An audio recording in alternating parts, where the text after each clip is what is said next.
Oh my gosh, this still has, like it's brand new, still has the warranty card, all the warranty stickers. Wow, this thing is about as close to brand new as you can get. How's it going, guys? What's up, man? Slightly impromptu stream. I was going to stream this evening earlier, then I got really tired, and then I was like, nah, I won't stream. But then I was like, ah, screw it, I'll stream anyway, but I'll say that I'm tired. So I'm just going to kind of bring you along for this one.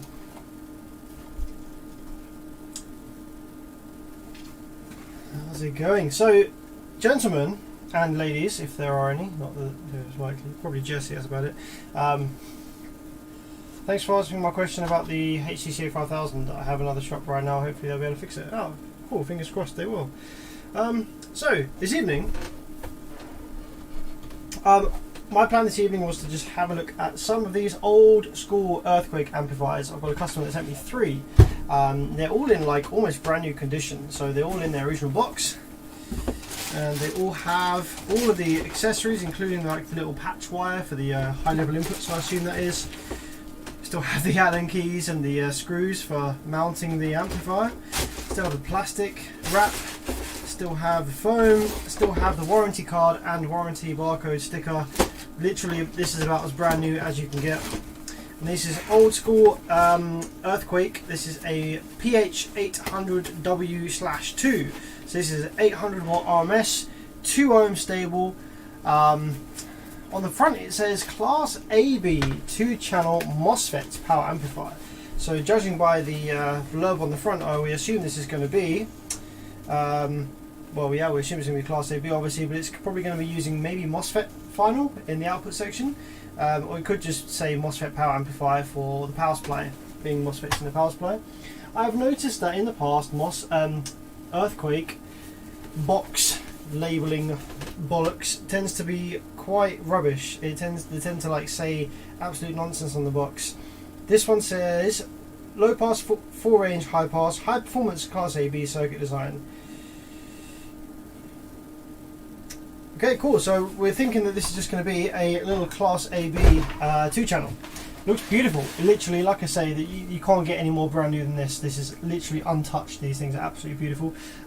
So I think the guy has sent me these amplifiers just to take a look at to make sure that they're working fine. Or I think 1 or 2 of them actually have an issue that we might need to repair. So this is in absolute mint condition. So we're going to take great care, obviously, as always.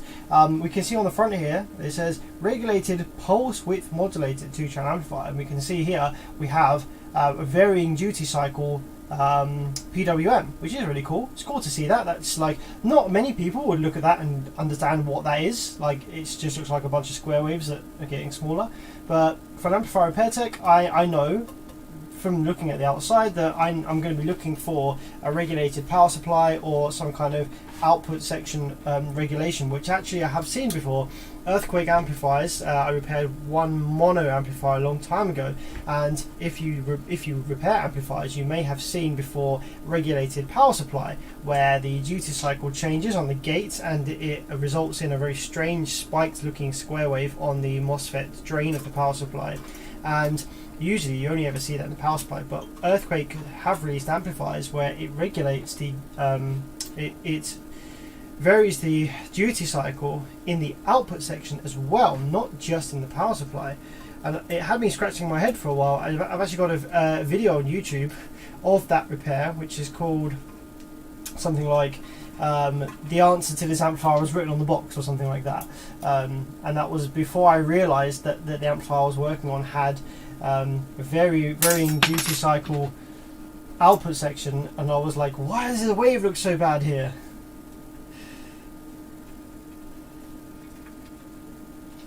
So I think these are from the 90s perhaps, so we're gonna see what the build quality is like inside. A lot of people rate old school. They're like, oh yeah, they don't make them like they used to. So let's see how they used to make them, shall we? Yeah, they look beautiful, these amps, don't they? What's the build date on the amp? Yeah, I could probably find out. I mean, it's got obviously some serial numbers and some barcodes. We could try and work out what they are, what they mean. I don't know if there's any information online as to like how to decode earthquake serial numbers, but if we take a look on the bottom of this amplifier, you can see here we've got the barcode. If we do a cheeky zoom in, that way around. So that is the serial number barcode from this amplifier. So I wonder if you can figure out when that was built. I don't know if the O2 is 2002, maybe November. Not too sure really. Maybe you can figure it out.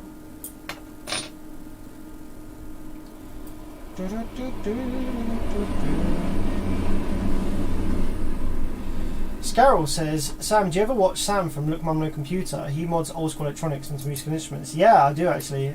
I don't watch his stuff all the time, but I have watched a lot of his videos. I went through a phase of watching a lot of his stuff.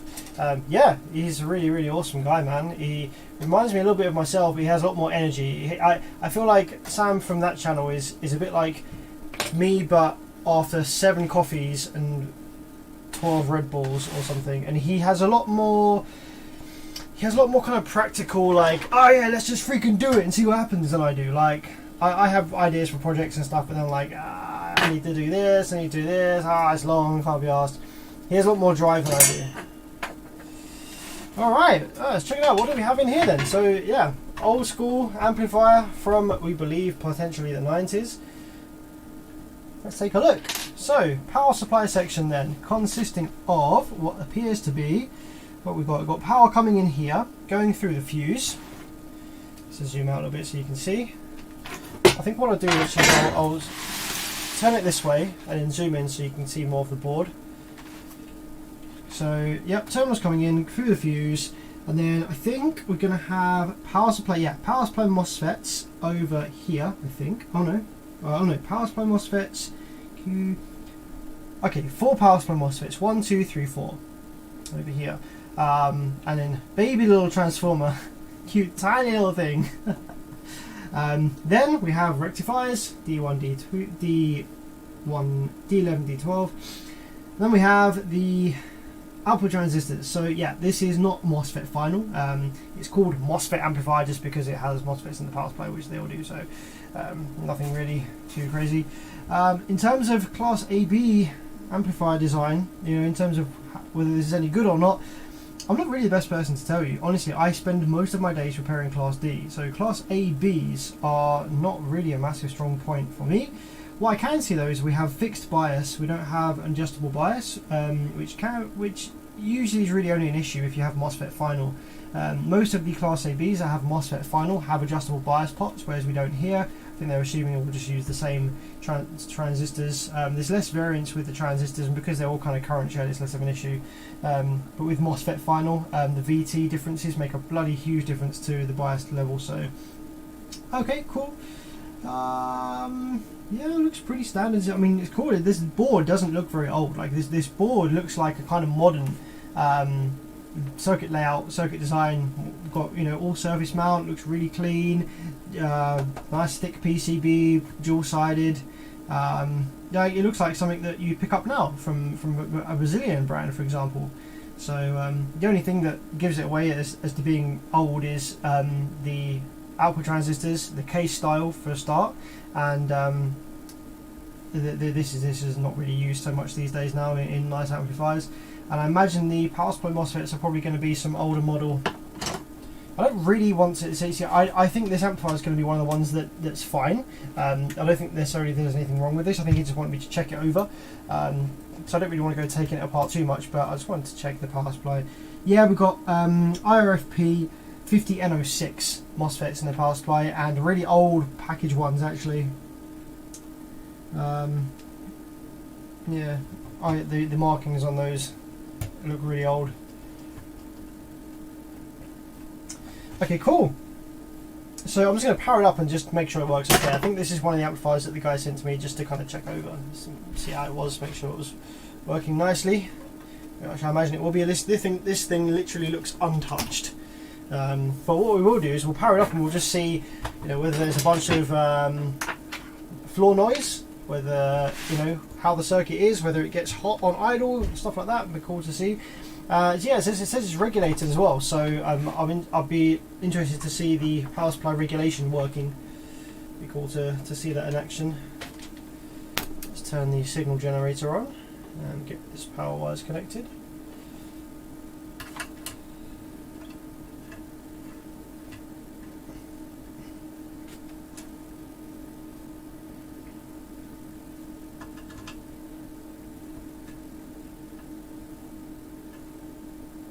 I'm curious if Tyrants will make a Smart 8. Yeah, they will do. They've already told me that it's coming. It'll be a long time.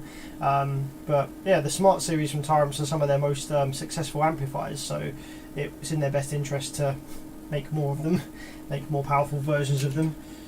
Yeah, they'll definitely be doing that.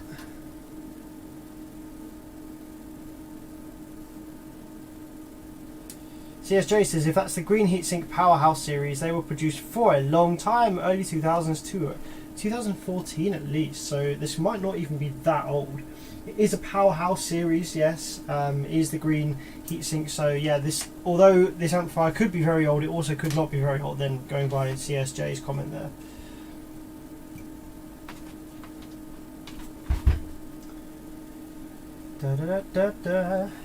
Okay.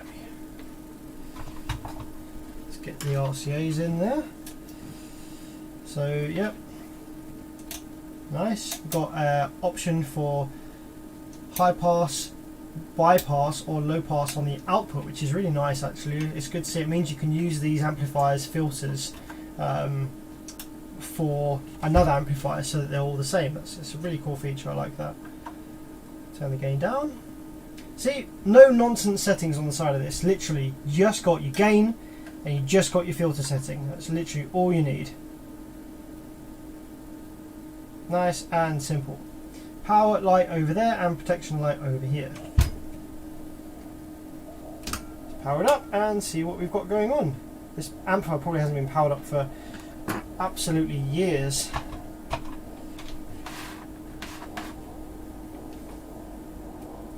Okay, so power supply MOSFET drain. Let's see whether it starts off in a low duty or not, or whether it starts off.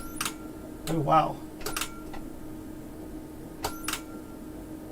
You know what? This actually doesn't necessarily seem to be performing as I would expect. I'm probing the MOSFET drain on the power supply.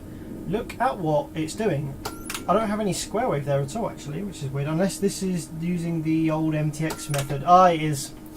Another thing with these old amplifiers, right, to bear in mind, okay? So with what we're used to seeing is we're used to probing the power supply MOSFET drain, okay? So then naturally when you've got this amplifier you'd be like, right, okay, let's see what the power supply section is doing, and we're used to probing the power supply MOSFET drain over here. When we do that and power the amplifier up, we see no square wave, the voltage just drops off horrendously, and we don't get anything. However, if we probe the source leg of the power supply MOSFET, we get a square wave. This is a slightly backwards way of doing power supply, a switch mode power supply. Not many amplifiers use this method. It's MTX use it in the Thunder amplifier series, and it's confused a few techs in the past. They're like, what the frick, why have I got no square waves on the MOSFET drain on the power supply? And it's because it's not, it's the other way around. And on the TL494 as well, we're used to seeing pins 9 and 10 have the output of the PWM on it. However, the way that the TL494 is set up in this amplifier will actually see the PWM output on pins 8 and 11, I think it is. So we should have PWM on this pin 8 here. I'll zoom in. I think is it. Hang on. No, or is it 7 and? Hang on a minute. 1, 2, 3, 4, 5, 6. Maybe it's 7. There's one of these ones. Or maybe they're using 9 and 10. Nope, they're not using 9 and 10.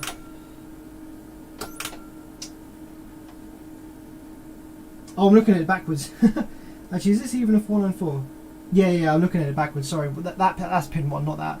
1, 2, 3, 4, 5, 6, 7, 8. So the PWM should be on that one. There we go. So PWM is on pin 8 and pin 11 of this TL494. So it is set up in a strange backwards way, which is fine. This is how they decided to do this one. But okay, cool. Now that we know that that's how the power supply is set up, let's go ahead and get the amplifier powered up fully. It does seem to be going into protection, I think, but probably because I'm not giving it enough current. I'm only giving it 2.2 amps, so let's give it 4.5 amps now and see whether it will power up and stay active.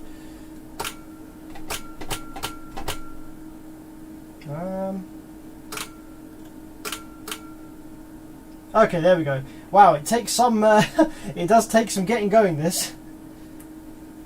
Maybe the capacitors are old. Maybe they were. The ESR was high, and they're warmed up. No, they seem alright. It definitely took some getting going. Right, let's have a look at what the power supply is doing. This. So we got 12.1 volts going in. We have 50% duty cycle by the looks of it. Yeah, 50% exactly. So we have no regulation at the moment on the power supply section. At the output section here, class AB. So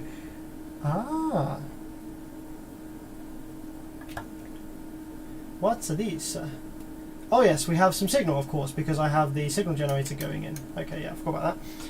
So yeah, just a standard class AB then. We have rail voltage on leg 2 of the output transistors here, plus minus rails.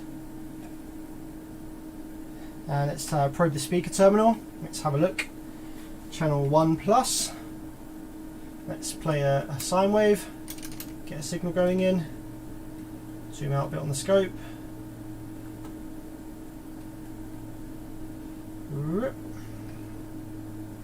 Yep, nice clean looking sine wave.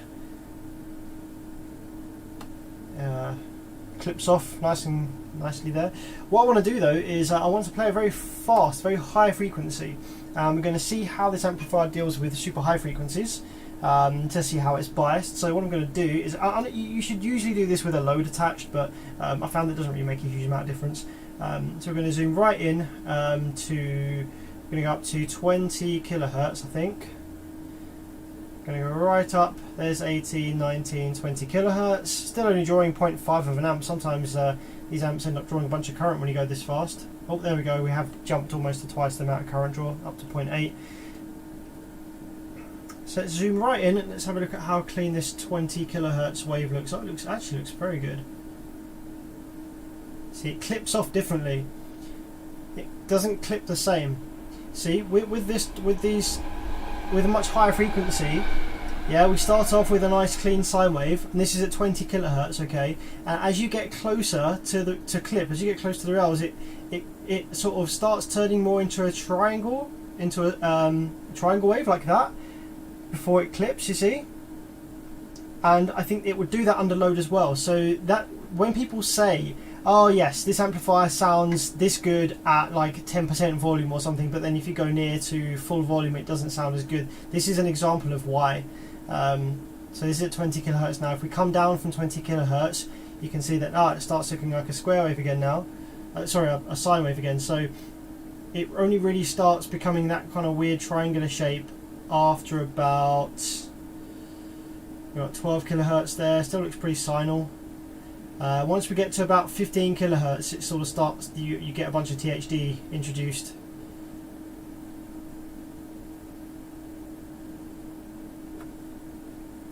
But yeah, it's better than some I've seen. I've seen some that do all kinds of weird shit when you get up to that higher frequency.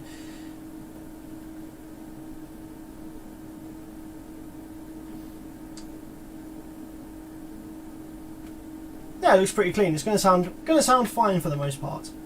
Let's make sure the other channel's working as well. Yep, other channels working the same. Now, do we have any difference between the channels here? That's another interesting test. So on this channel here, we have 1 kilohertz going in. And we have a 17.92 volt RMS wave. You can see that there, it's just fluctuating a little bit. If we plug it into the other channel now, 17.9.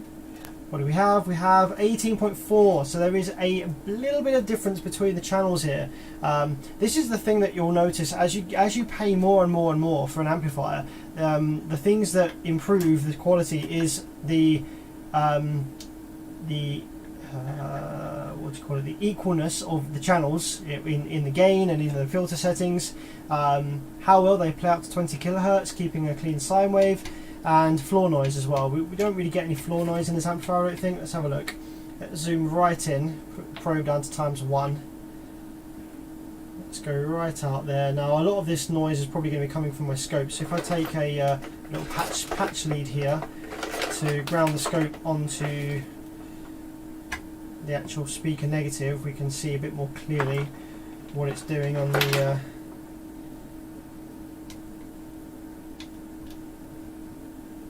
there we go. So see, that's cleaned it right up.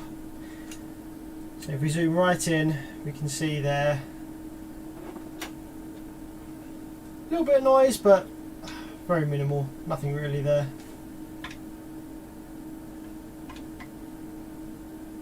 So we actually have a little bit of DC offset on the positive speaker, on the channel 1. We have, what's that? If I go back down to, well, so ×1, change my scope settings to ×1, probe ×1, 100 millivolts. So we have about, what's that? 100.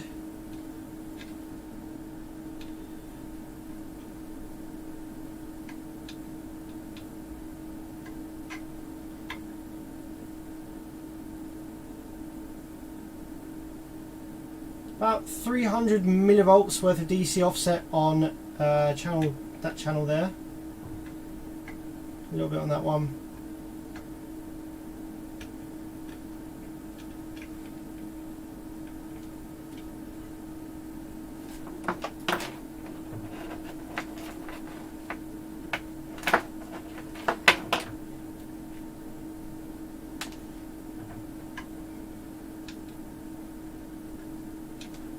Yeah, but overall not too bad. So this amplifier is working fine. Hope it was pretty interesting to see inside. Like I say, I'm not the super duper expert on Class AB. What I noticed though is the fan doesn't kick in either. Yeah, this fan probably kicks in after some time.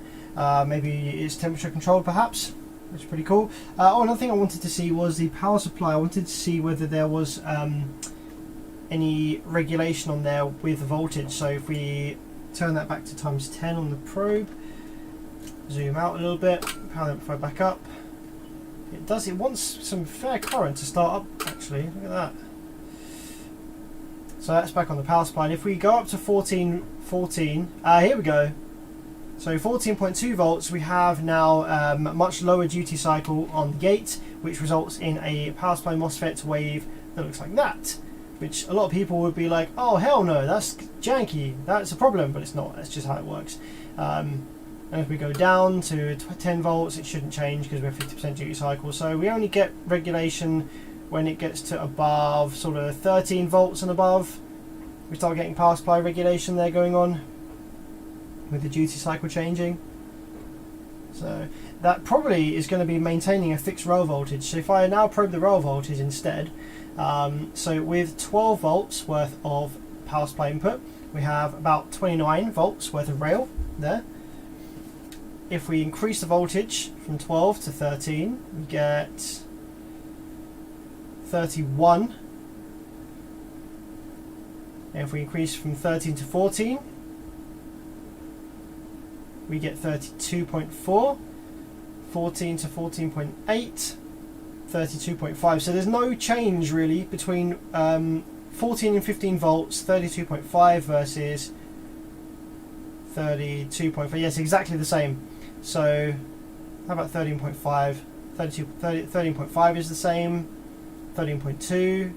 So above 13.4 there's no change in rail voltage, so therefore there's no change in power output from this amplifier above 13.4.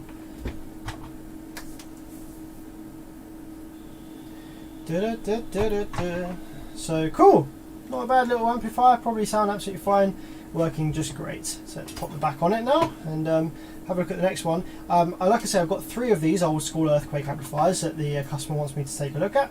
So I think a couple of them he just wanted me to check that they're working okay. A couple of them do, I believe, have issues that need repairing. So this was one of the ones that was working a-okay. So let's put that back in nicely. and get it all screwed up. Interesting mounting method here. You've got these little tabs that kind of like scoot off the end of the amplifier. Now these threads, they would have only been screwed into one time on manufacture, so I'm screwing into them now for the second time, so they probably will still need a fair bite to them. Let's push that over a little bit. Get that centered up with the hole. There we go.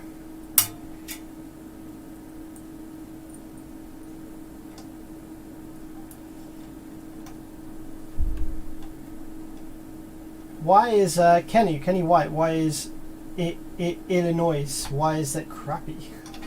What's crappy about Illinois? I think that's how you say it. It's a silent S, isn't it? What are your thoughts about the B2 Riot series? I don't recommend the B2 Riot series, if I'm perfectly honest.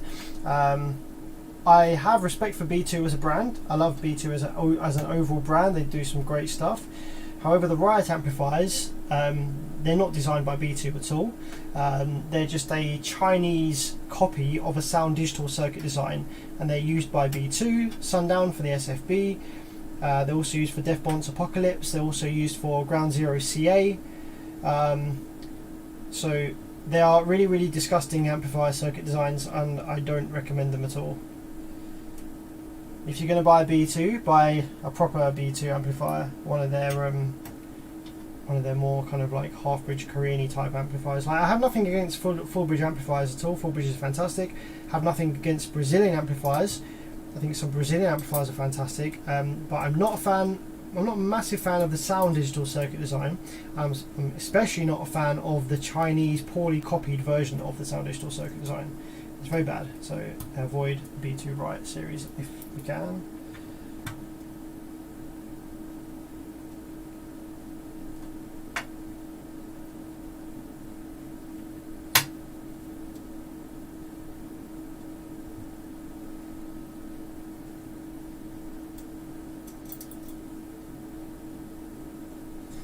Wobbity says your fan hum sounds so familiar. The background humming that you can probably hear on the video comes from the fan which is in my HP oscilloscope, and it's got that kind of fan whine sound that's quite similar to what you would hear from like an old computer perhaps.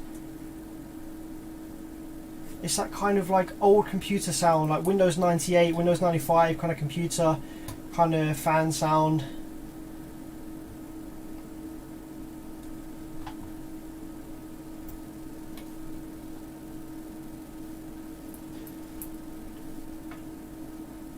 Damon says, if it's a copy, what's different that makes it bad? So it's a copy, but they haven't copied everything exactly.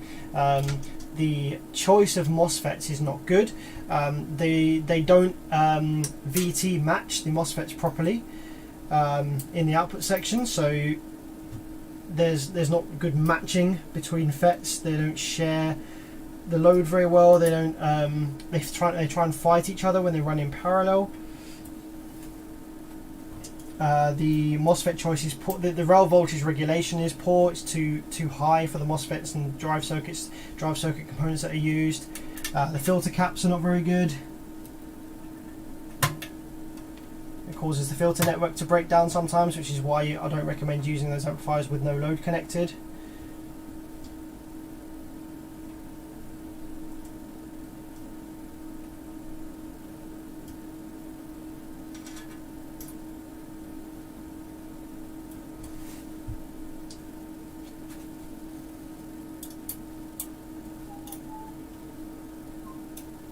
Hey Daniel Doré, how's it going, my friend?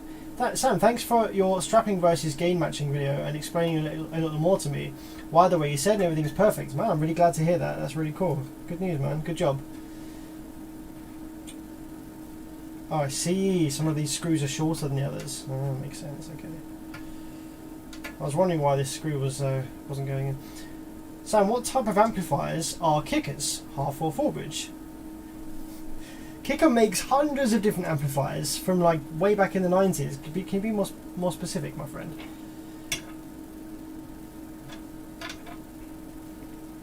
Kicker makes both full bridge and half bridge amplifiers and has done since the 90s.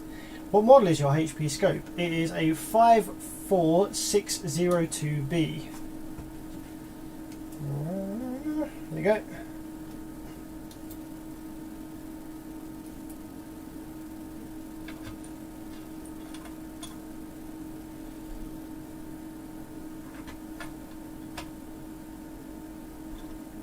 Do you see a year anywhere on that earthquake? Oh crap, I forgot to check. If you want to skip back through the stream and have a look at the PCB markings, you're welcome to. But there is a sticker on the front that has like barcodes and stuff, but I couldn't really make out a year from any of the markings there. Maybe you can. Not really too fast.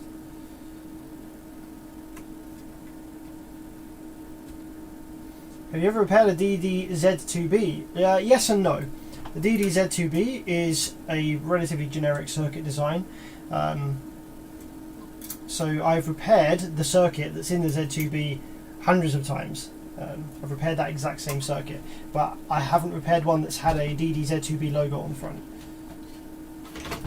But they are all the same.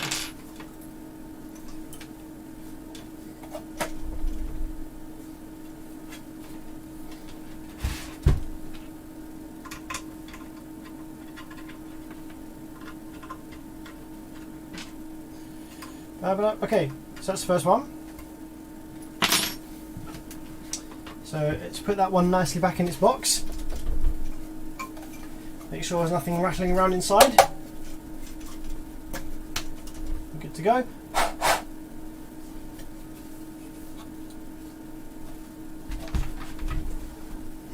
So that was a 2-channel Class AB. I think I've got, what's that one? That is a PH2200/4. So that is 2,200 watts, 2 ohm stable.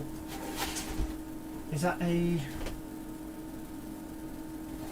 I think that's a 4-channel. That might be a 4-channel version of this.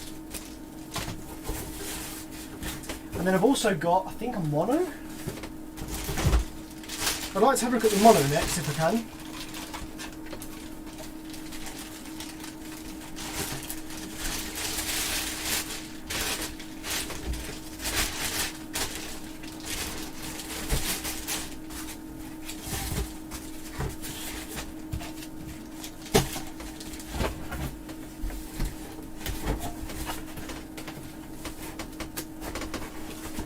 Alright, let's take a look and see if I can find the mono one of these.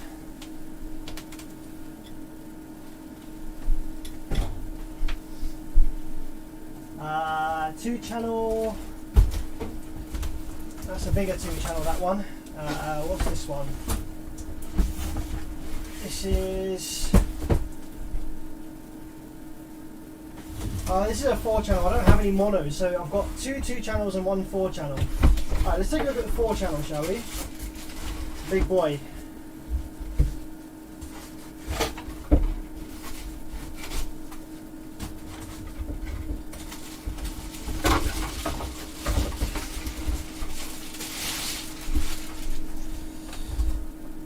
Yeah, okay, this is the big boy 4-channel PH2200-4 again. Like mint condition, brand new. Doesn't look like it's ever actually been mounted in a vehicle, which is pretty wild. It is actually missing a grub screw, however, which is a shame. It tends to happen in postage, actually. To be surprised, people don't screw these up nice and tightly, and then they get bashed around in the postage and they fall out. So it might actually be floating around the box somewhere. I can see if I've got a spare to whack in there.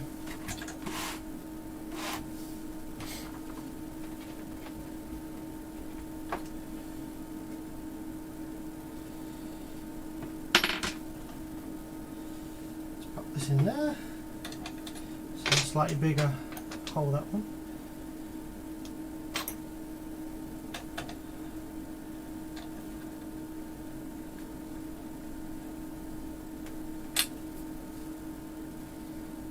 So this one has two 25 amp fuses, so we have 50 amps, which in a Class AB is probably going to give us about 400 watts. So I think the 2,200 watt on the front is a bit of a joke.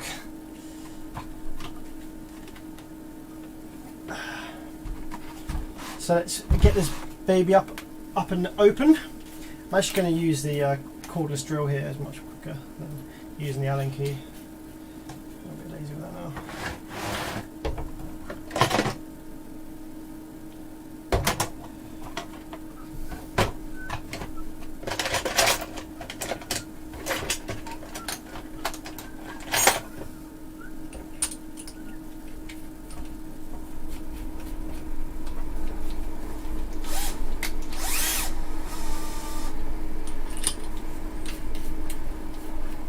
Is there much of a difference in price for good MOSFETs and crappy ones?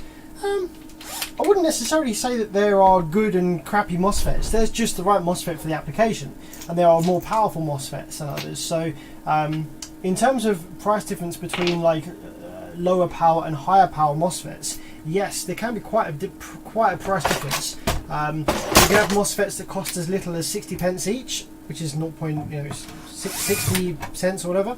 And then you can have MOSFETs that cost as much as £9 each. So the difference between 60 cents and $9 each. So yeah, there's a huge difference in price depending on what MOSFETs you have.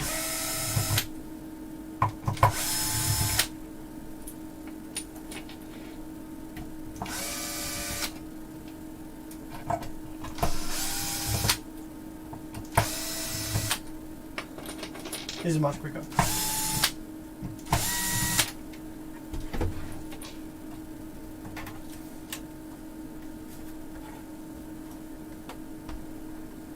Okay, I didn't think that this was screwed up on the end there.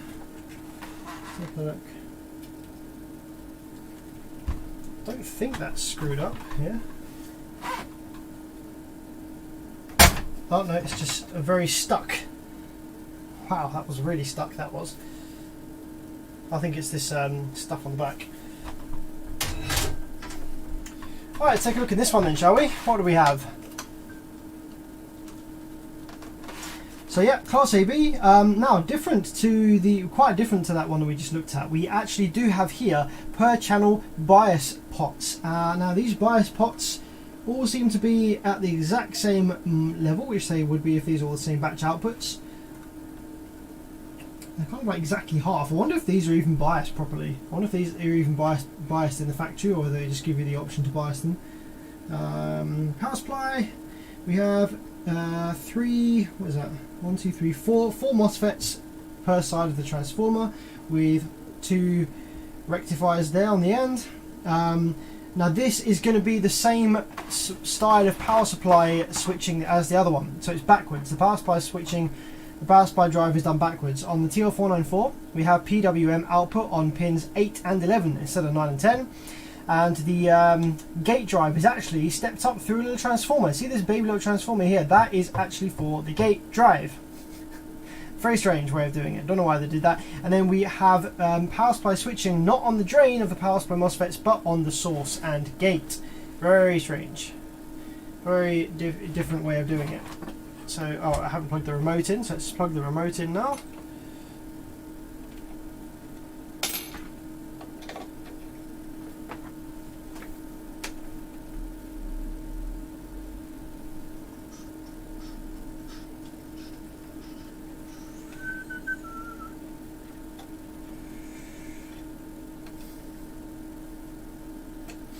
Yeah, it's a lovely, lovely design. These amps, they look really good, don't they?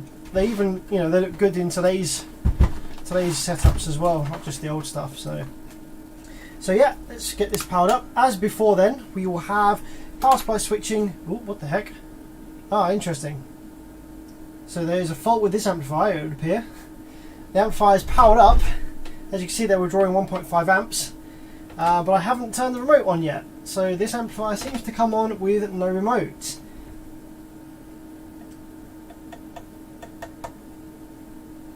Strange.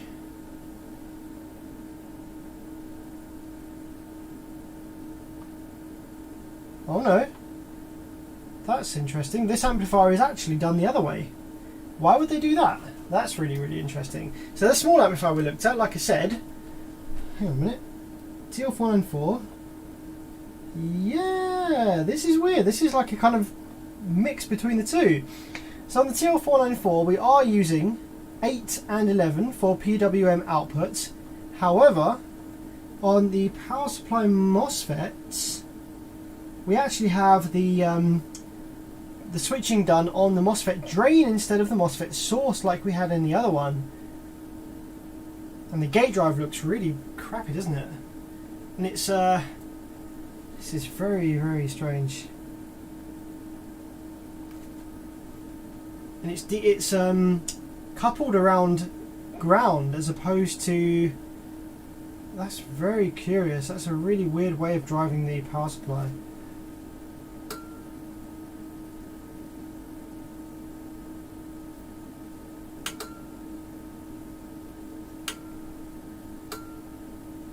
Yeah, the gate is.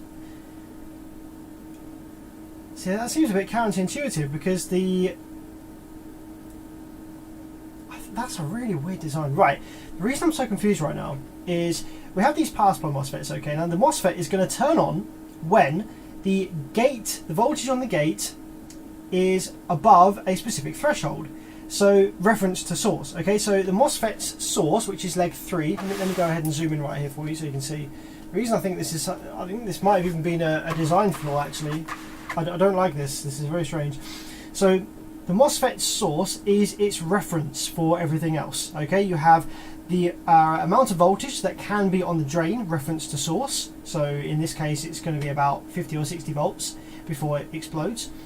So the source is the reference for that. Treat source like ground. Okay, and the MOSFET will turn on when the voltage on the gate is above a certain threshold, reference to source. It's usually between 3 and 5 volts. Reference to source. So if the source is at ground at 0 volts, which it is, then the MOSFET will turn on when the gate voltage is above 3 to 5 volts, depending on what the VT of the specific MOSFET is. So with most amplifiers, on the gate we'll have a wave that rides along ground, goes up, like if this is ground here, it goes up from ground to turn the FET on and then down to ground again.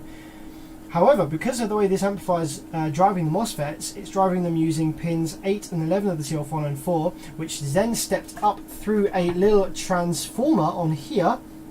So the actual drive for the gates goes through a transformer, and because it goes through a transformer, it's now oscillating around ground. So it is AC coupled instead of being DC coupled, which is very strange because this bottom half of the gate drive is completely ignored by the MOSFET because it's below source, therefore it's not turning the MOSFET on.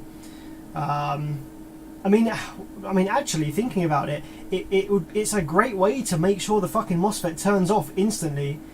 Maybe it's done for that purpose. So the MOSFET needs to be turned off quickly, and usually to turn the MOSFET off quickly, we'll have the gate leg shorted to ground through a PNP drive transistor. Whereas in this case we don't have that. We don't have any drive transistors that I can really see, I don't think, anywhere. It's driven purely through the TL494, through the transformer here. But because it's oscillating around ground and we have negative voltage now on the gate, that negative voltage will literally suck any residual current in the gate out. And it will want to go backwards down the circuit towards the TL494 again. Essentially turning that MOSFET off incredibly quickly. So very interesting way of doing it. Not really seen that before, but pretty cool either way. So this amplifier regulates the power supply a lot earlier. You can see here we have on the MOSFET drain here, we don't ever really get, it's very kind of curvy there. We don't really ever get super strong square waves. We get very soft drive. These MOSFETs are driven very softly, as you can see here. This is the gate drive, which is not the prettiest thing in the world, is it? Let's be honest. On the actual gates itself, we have that at varying voltages, so not a particularly hard switching power supply, as seen by these very ramped up and down on the power supply drain. And it starts regulating the power supply at about 12 volts. You can see there we get a slight regulation coming in there, and that'll be preventing the rail voltage from going too high. But yeah, really interesting in it. We get a DC offset as well. I think this probably could have been designed a bit better. Not the nicest looking thing, if I'm honest. anyway, what we actually need to do is we need to try and figure out the problem with this amplifier. So this amplifier does actually have a fault. It's in the workshop because it has a problem. So the amplifier is working fine. However, the amplifier is currently powered on with no remote wire connected. Well, the remote wire is connected, but I don't have my pedal turned on. The amplifier is powered up continuously here, so that is a problem. So we're going to have something shorted somewhere. We're going to have a solder blob maybe that's bridging to things somewhere. So with the amplifier powered up, let's just see whether we do actually have. Actually, we've got a similar rail voltage to the other one, plus minus 31.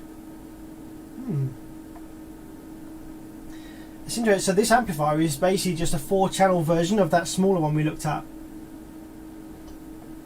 Beefier drive circuit, but the rail voltage is the same, so it's going to do about the same power per channel as that smaller one that we looked at.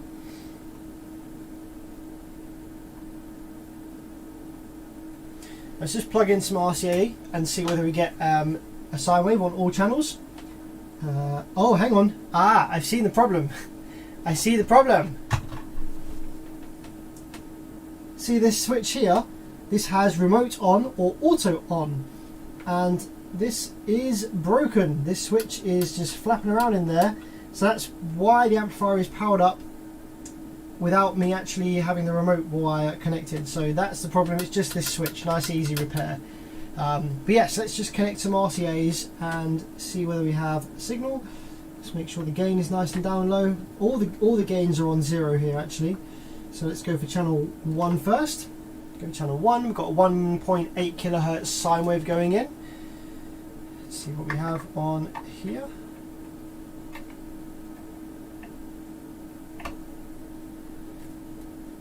Yep, got a sine wave.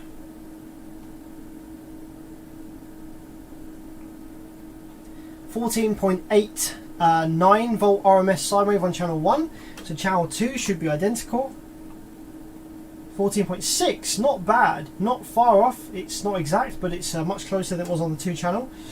Channel 3, it's going to be different. So we've got 15.2 on channel 3, and channel 4 we have 15.05. So very close again. So this amplifier, yes, the channels are nicely matched, and we do have a little bit of crosstalk between channels. Channel separation, yeah, got a bit of crosstalk between channels. Not great, but it's alright.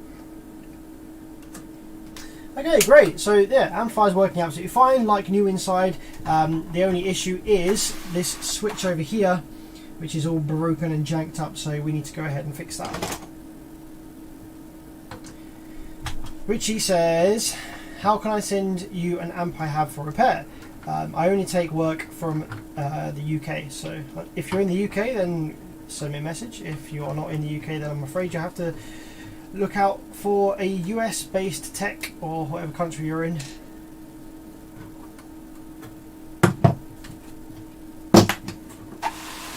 What's your opinion on the MTX jackhammer sub?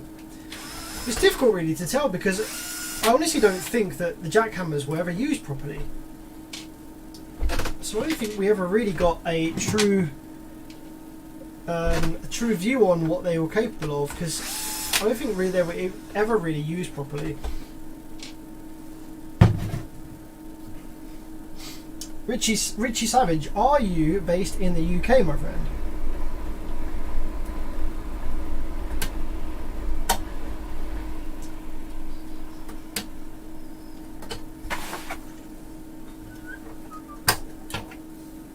There we go. So here is the little riser board out. Let's disconnect it from this wire here. Can we disconnect it? Yeah, we can. Okay, so yeah, here is the broken switch.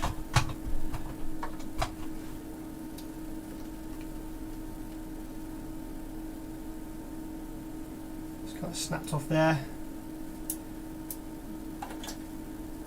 So let's see if I have a spare one of those. Now this switch is actually a bit of a strange size. I don't know whether I have another switch correct for that. No, actually the switch is fine, it's just the plastic that's snapped here.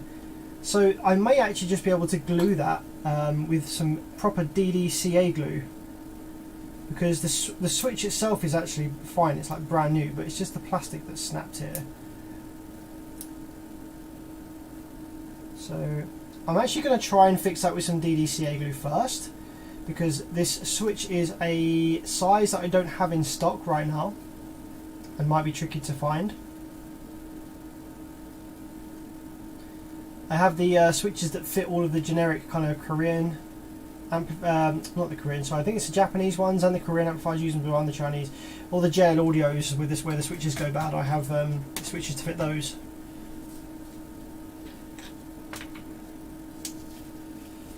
Yeah, sorry Richie, can't help you, buddy. You have to look out for a repair tech in the US. There are plenty of them. Just send a message, put on the forums, on the base forums, that you're looking for an amplifier repair tech, and you'll get loads of people tag people based in the US.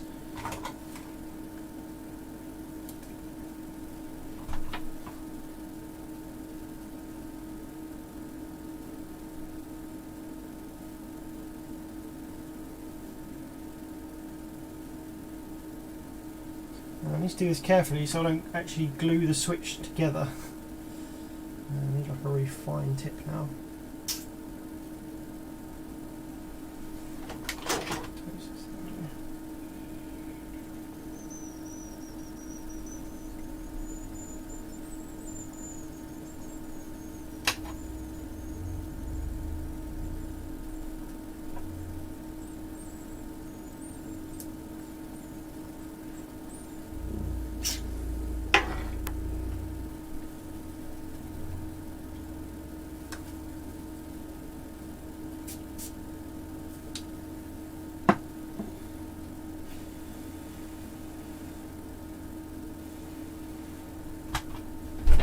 Hello Reese Carney, how's it going my friend?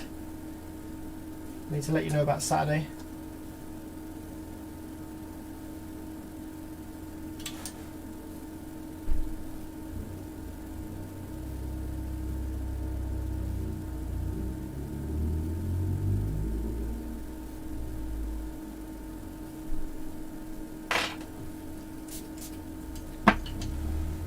So the glue I'm using is actually Digital Designs glue that they use for assembling speakers and subs. It's the DD glue.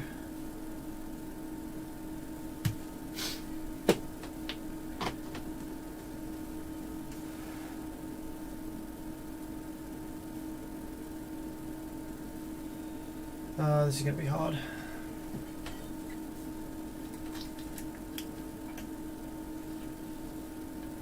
Yeah, I might have to actually source a new switch for this rather than trying to glue it back on. I had limited success with gluing switch nipples back on. Switch nipples, that's a good word, isn't it?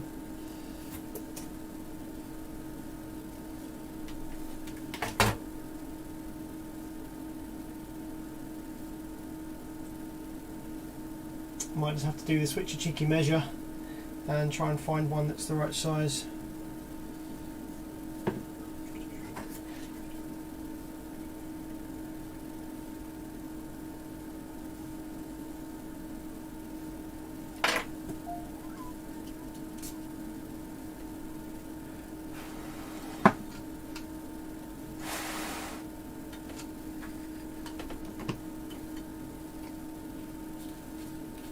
Reese has dug out the Genesis Ultra Profile 4. Was that thing working okay?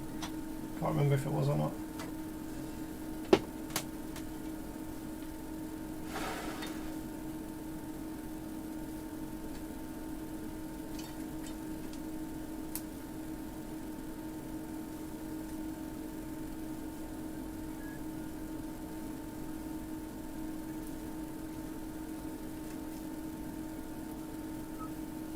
Yeah, I'm not going to be able to fix this fucking switch, am I? I just need to order a new one.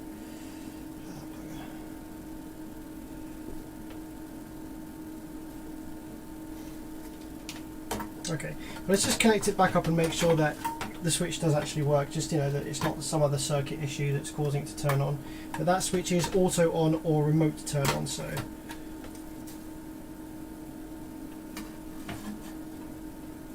that's going to be what it is.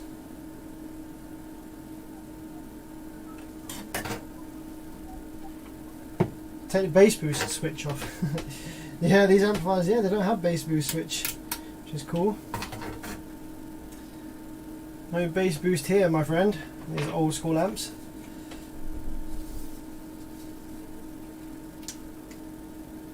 Doesn't switch off.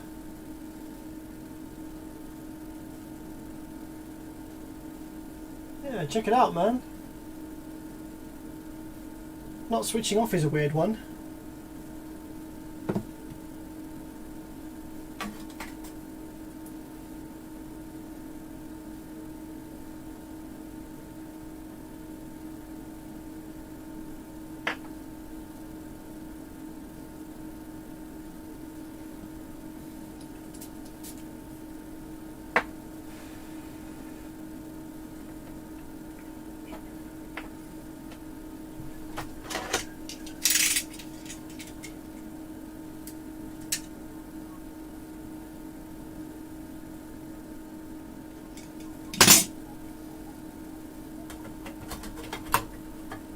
Yeah, I don't like this switch. I'm going to order a new one, but I want to just connect it back up real quick and just see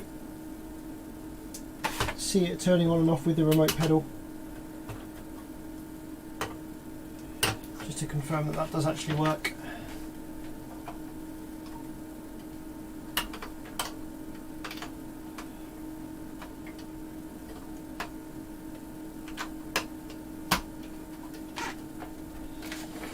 Okay.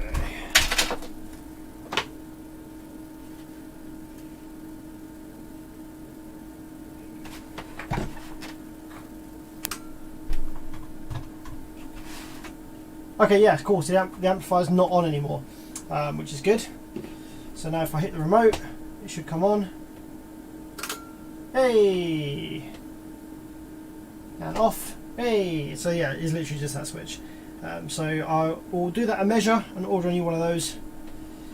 But yeah. Let's just put all the screws back in it for now so I don't lose them.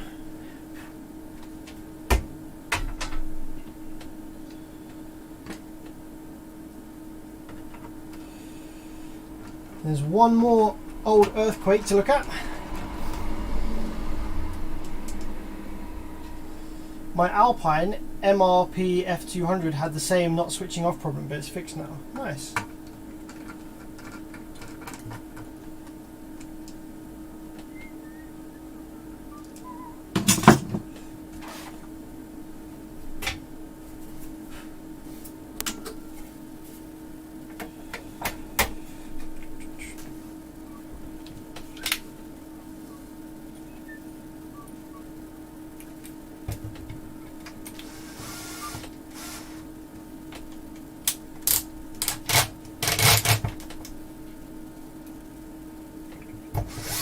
So there's one more earthquake amp to look at, and this next one is a 2-channel again. I think it's a slightly bigger 2-channel to the first one we looked at.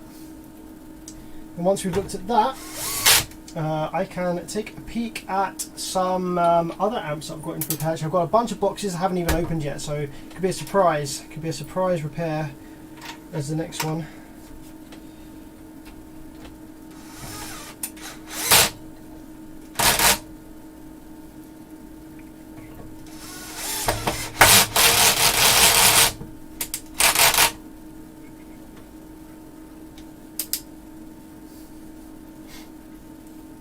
Baby cases, amp is overheating after repair. Replace FETs only. Any suggestions? So if you repair the amplifier and you only change the MOSFETs, the chances are is that the drive transistors are also damaged. So you have two things there. It's possible that the MOSFETs you replaced with are fakes if you got them from eBay and they're not real. So they might be much worse MOSFETs that are rebranded, remarked, so that's why they're getting hot. Or it's most likely that there's a drive circuit problem. So if you're blindly repairing an amplifier with no oscilloscope and not much experience, then the best thing to do is just to replace all of the drive transistors and everything, just because you don't know, because you haven't got a scope. So if you're blind repairing, just replace everything.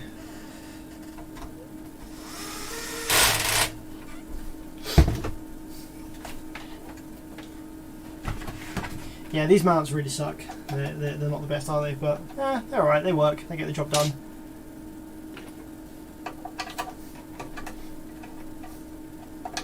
Would you be interested in repairing a Sundown SAZ2K? Yes, but like I said, only if you are based in the United Kingdom.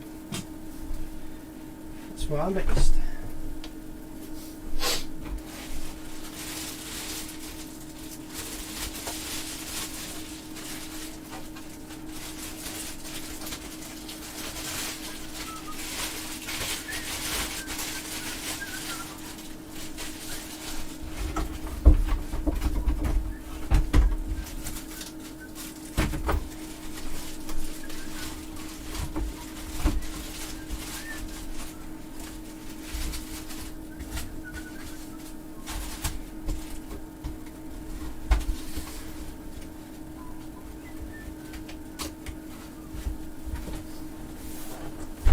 Okay, last one then. This is this one says PH 1000/2. This is a 1000 watt 2 ohm 2-channel amplifier apparently. So this is a bigger 2-channel version of the first amp we looked at.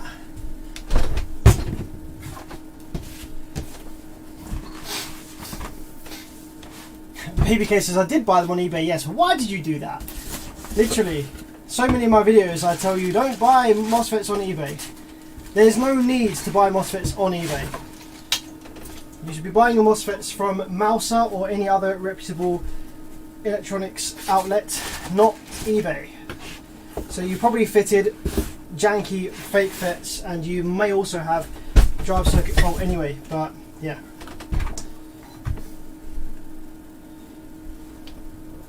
Okay, here we go. This amplifier here, this one might actually have some circuit issues because it has a blown fuse. Here we go. So the fuse in this one is blown. So this one might actually be a electronic repair rather than just checking it out for fun. So a blown fuse like that does suggest power supply section failure. So let's check out and see what we have.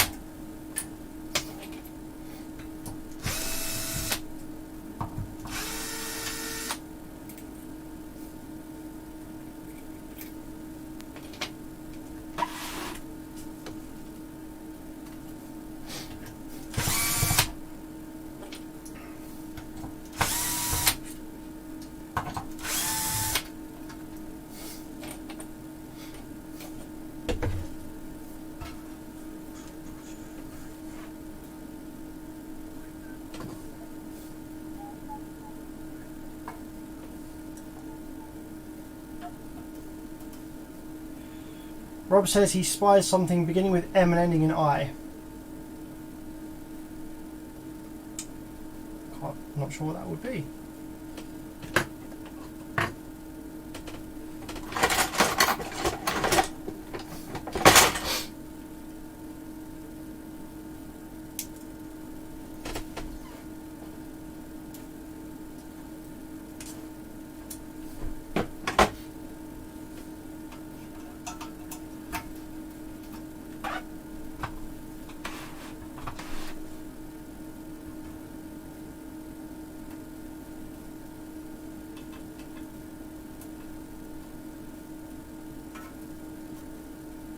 Because these amps are in such nice condition and they're old, this stuff generally tends to get stuck to the bottom case. I want to take it off without scratching or doing any damage or anything, so just kind of playing it safe for a second here. Get that under there.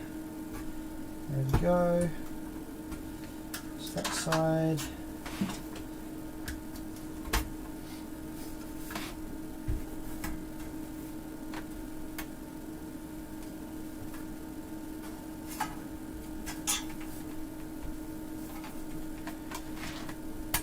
There we go.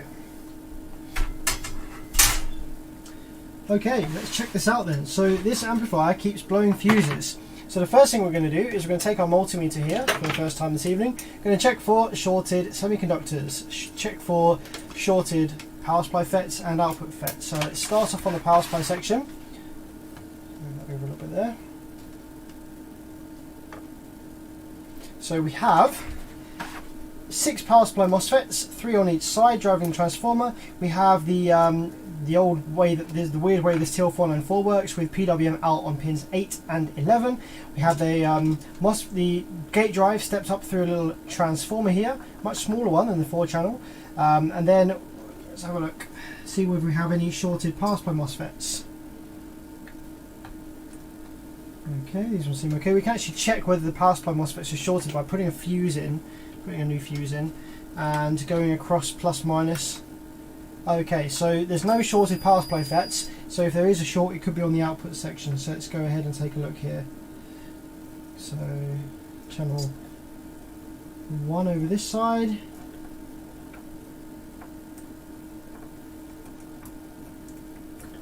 Seems okay so far. No shorts yet. How about this side?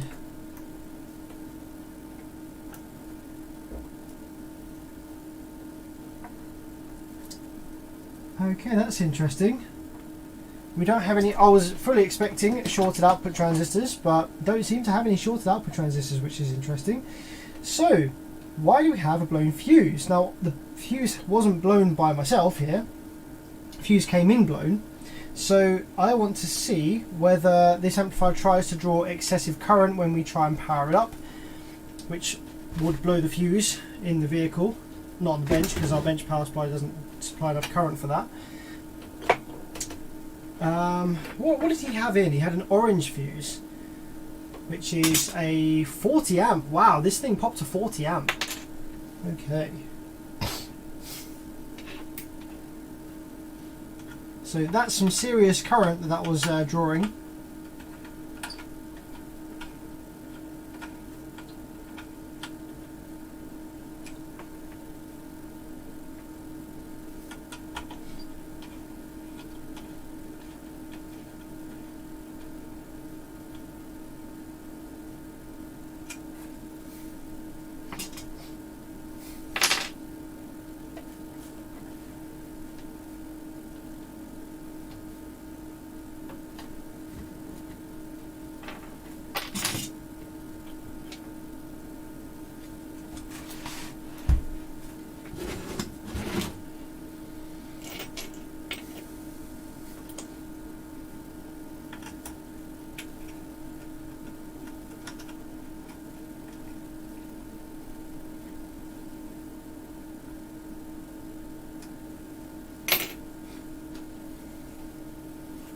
Are you going to do another Christmas special?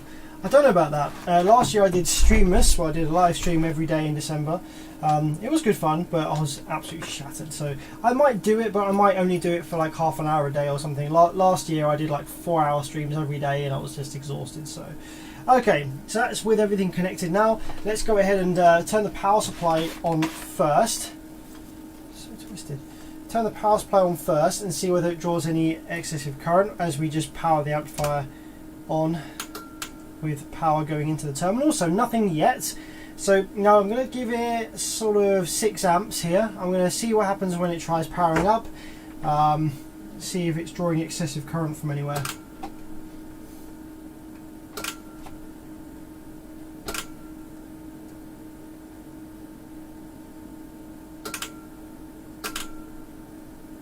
Okay, amplifier has come alive.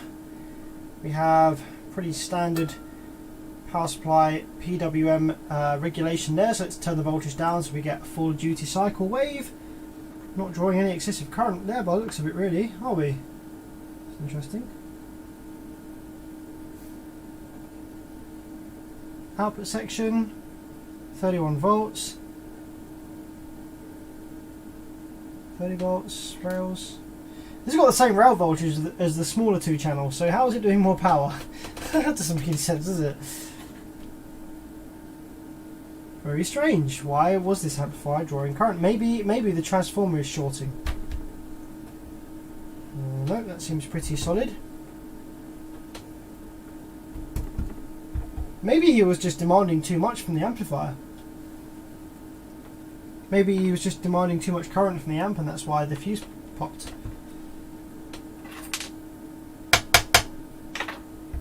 Or maybe there was something lodged inside the amplifier that was causing a short that's now dislodged itself in postage. Seems okay to me. Let's plug an RCA in and see if we have audio. Wow, the game was right up. The game was like almost on full. So I'm willing to bet that it was just asking for too much from the amplifier. We also had a bit of bass boost at 45 hertz.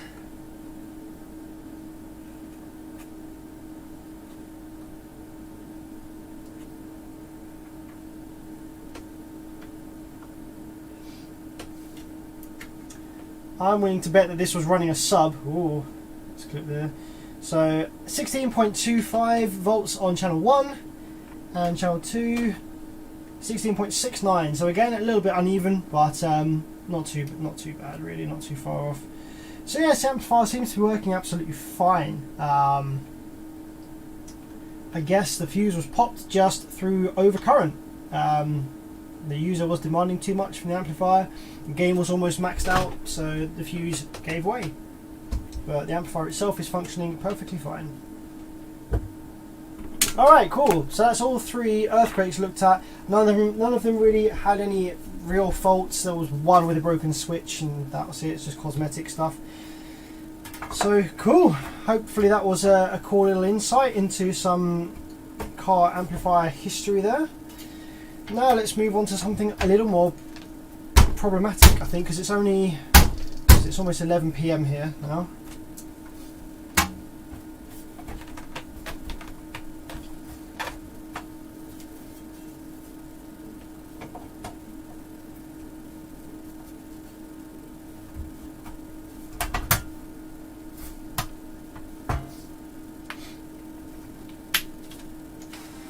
Razor's Edge says, any advice using an inverter in car running high voltage 40 kilowatts? No. That completely defeats the point of running high voltage, dude.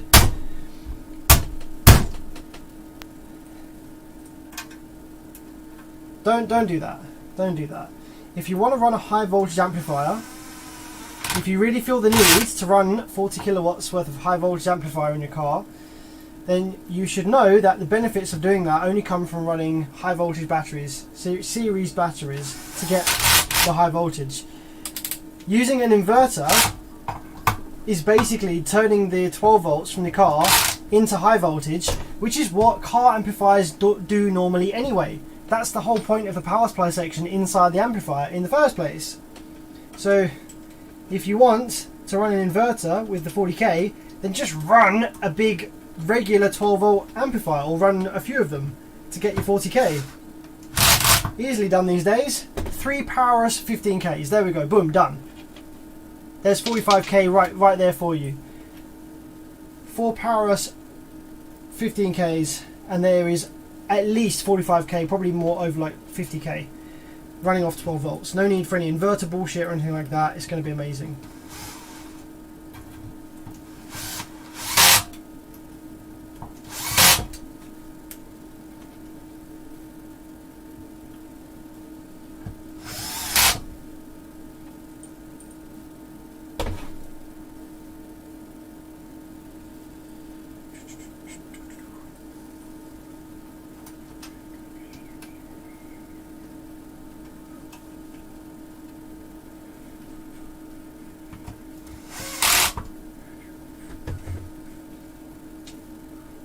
Have you worked on a CT sounds amp? One maybe? We don't get CT sounds in the UK, so the only time we would have worked on one is if somebody imported one. They're nothing special. Not particularly good build quality from what I remember.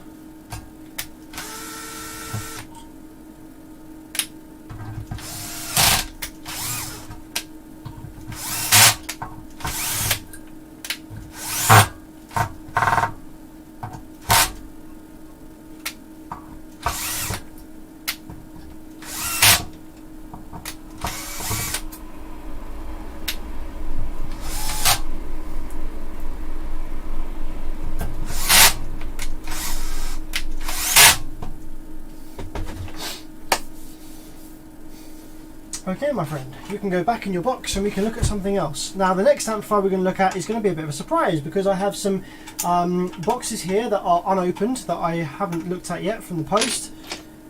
So let's give ourselves a little surprise. What are your thoughts on Banda amps? Yeah, Banda have some really nice design amplifiers. To be honest, for the price, they're pretty awesome.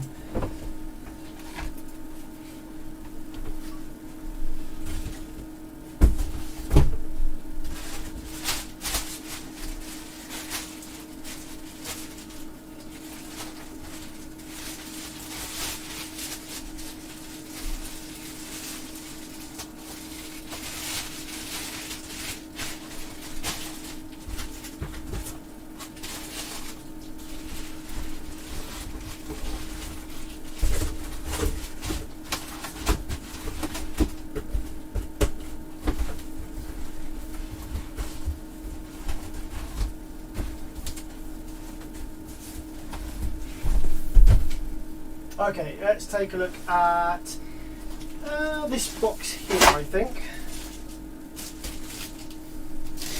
Let's have a look what's in here.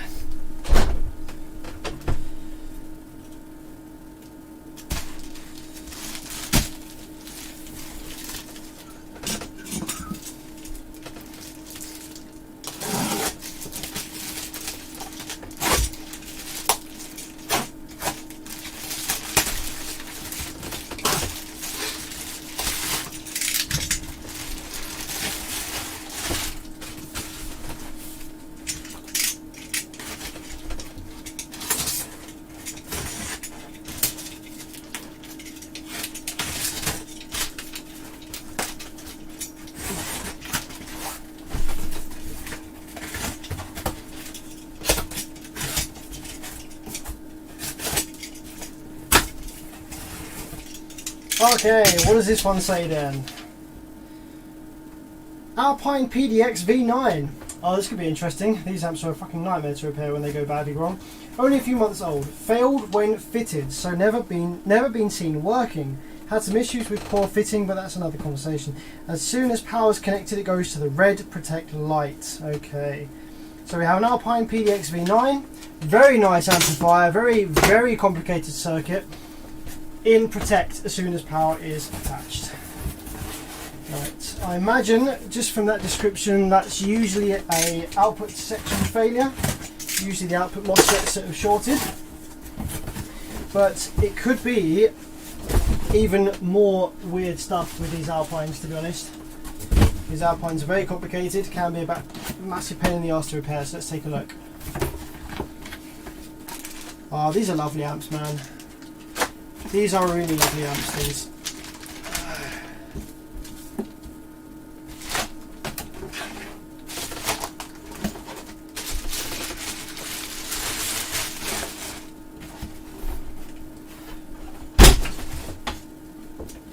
Okay.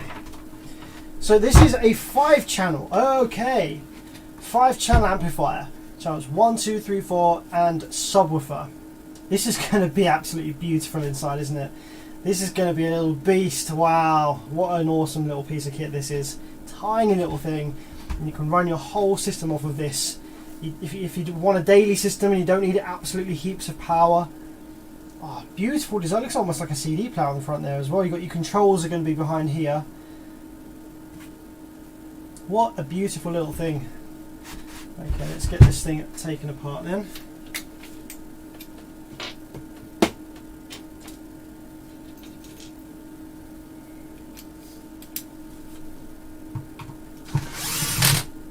These are also a pain in the arse to take apart. What I might do is I might actually just power it up and confirm that that is the problem before I pull this thing apart, because they are such a pain in the arse to take apart. I think I'm just going to plug in some power and confirm that that is the issue before I do take it apart. Wow, Sean Barlow, my man. Jesus Christ. Coming in here with the 20 bucks, man. What can I say? Thank you so much, man. That's amazing. That's crazy. That's a lot of money to give a random dude on the internet for just chatting shit about amps. Thank you very much, my man. He asks a question. He says, using a 4 volt output head unit on a 220 millivolt amp matter much? So that specification, what that means is when you're looking at the 220 millivolts, that is the minimum required amount of RCA signal voltage that is required for the amplifier to produce full output to clip point. Okay, that will be with the gain set to maximum. Okay, so that specification tells you, oh, I still have some voltage in there. It tells you the absolute minimum amount of RCA signal required to get the amplifier up to clip point. Now, as you turn the gain down from maximum, the required RCA signal voltage gets higher in order for you to reach clip point. And usually most amps, when you have the gain set to 0, to the minimum point on the dial, usually you require about 4 volts, or some amps you require 6 volts worth of RCA signal to get the amplifier to clip point. So you are asking about using 4 volt output head unit. So your head unit will only output the full 4 volts down the RCA signal line when you have the head unit volume turned to maximum, and depending on the head unit, whether you have the subwoofer level set to maximum or in the middle at 0.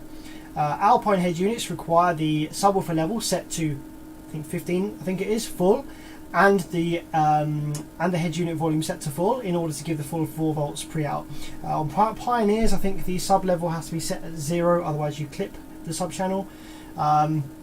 But most people don't use their head unit turned up to maximum anyway, so 99% of people that are using a 4 volt pre-out head unit are probably actually only outputting like 1.2 volts down the RCAs, just because they don't run their head unit on maximum volume. Or they don't have their sub level turned up to maximum or whatever it is. So yeah, using a 4 volt amplifier pre-out head unit on an amplifier is going to be absolutely fine.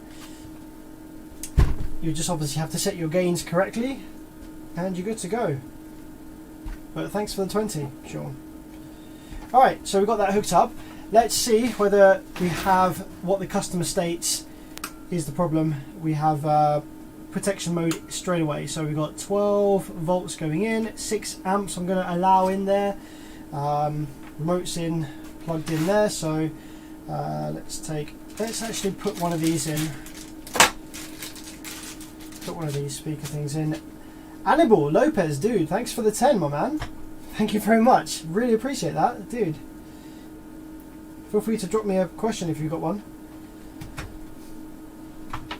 I'm going to shove it in the sub channel. Okay, so let's power the amplifier on. We have a blue light there. The rail voltage is building. You can hear click, click, click. It's trying to build the rail voltage.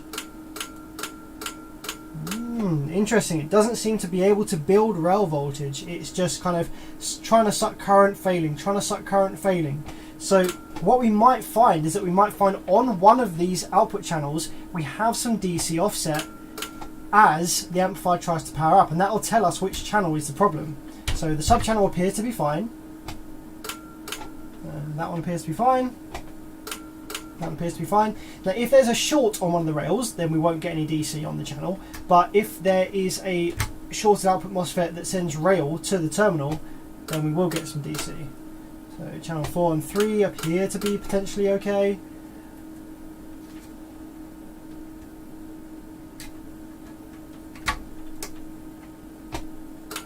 Channel 2, no DC offset there. And channel 1.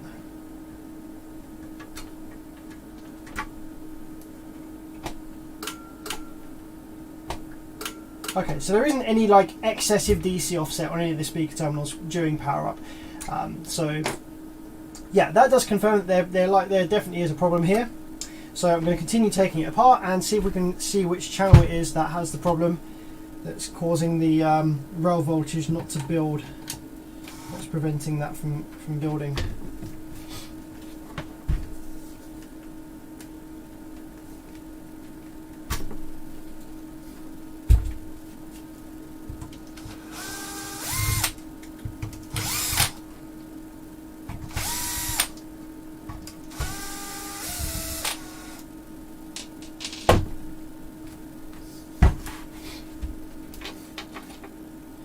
Now I need a much smaller screwdriver bit for these next ones. It has a much smaller Phillips head.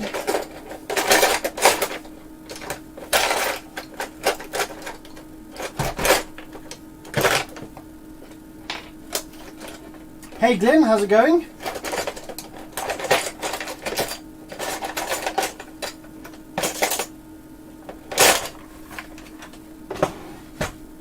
Ah, here it is. Is that it? No, that's not it. Damn it, why can't I find the right screwdriver bit when I need it?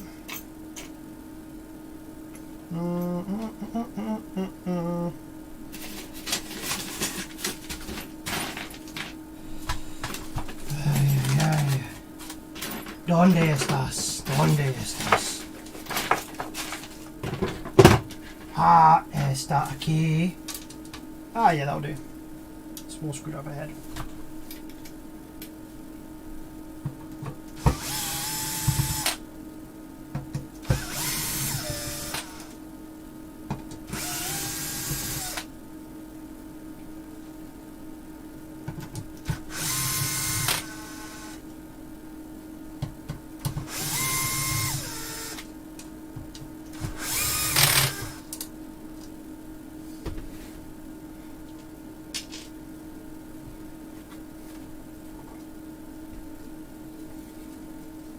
Okay, a few more screws on the outside here to take off.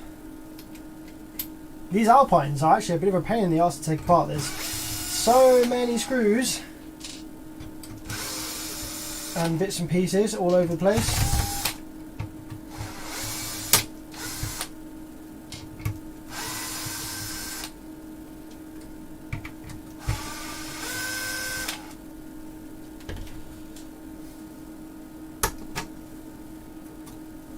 Okay, that's that piece there. One last screw under here for the terminals. Another one up here.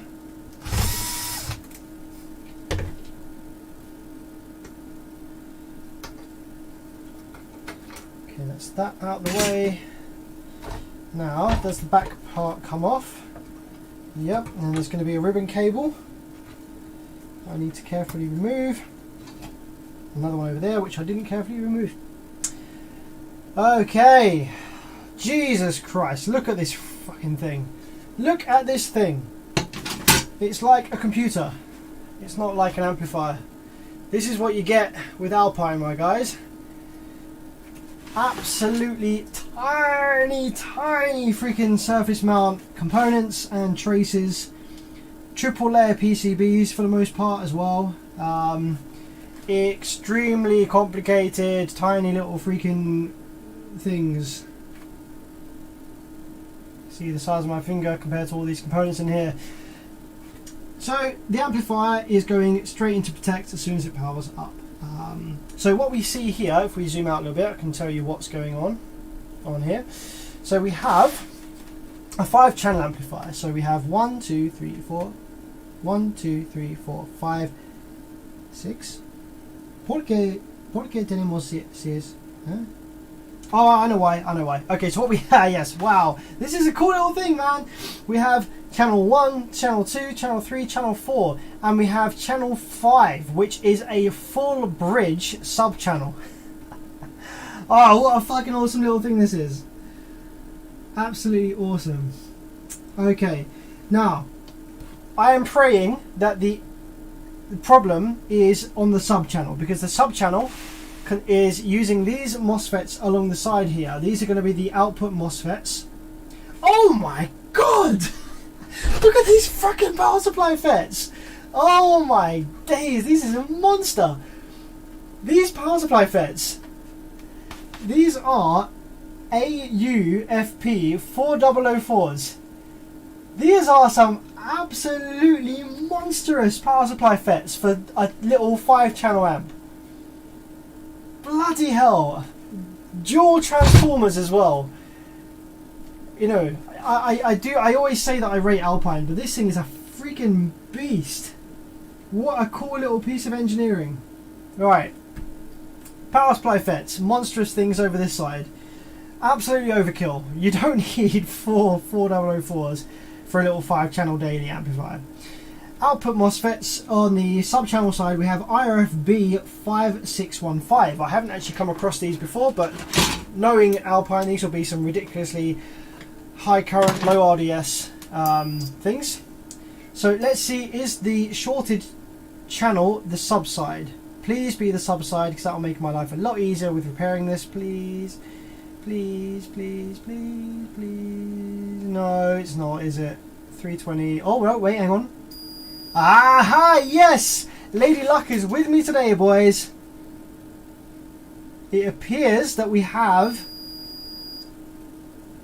I think, one shorted MOSFET in the subwoofer channel.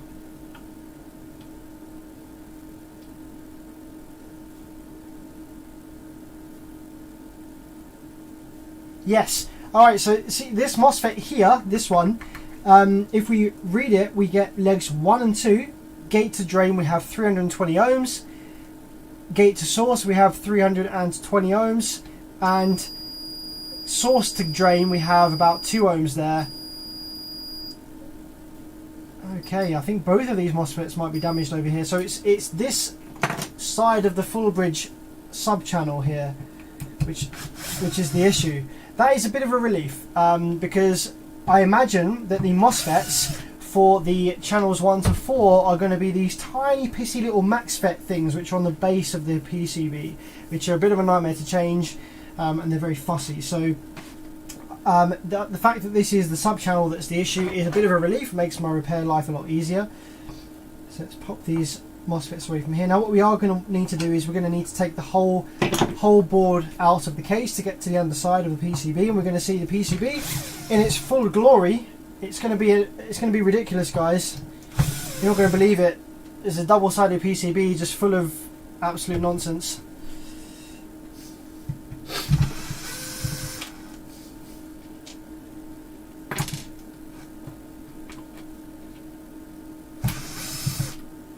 These amps are beautiful, man. Fucking awesome. Go on, Alpine.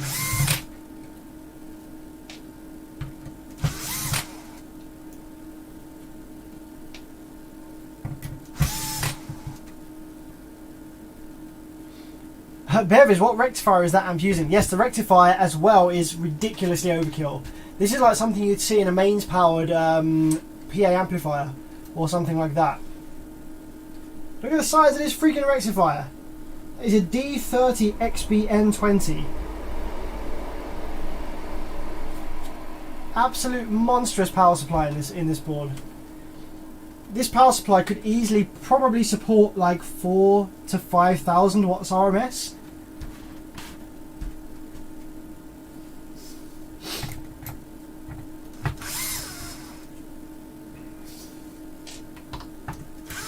Alright, maybe not 5,000 watts, maybe like 3k. But probably more than 3k on a burp.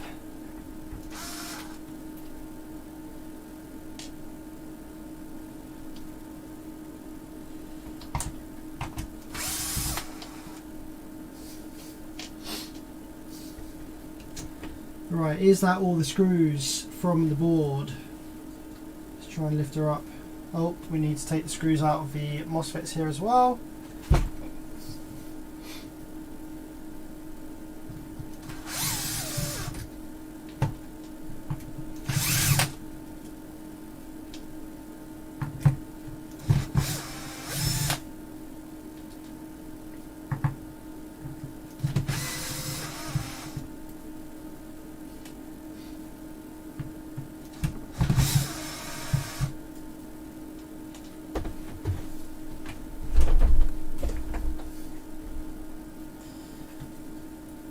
Okay, I need to pry these FETs away from their thermal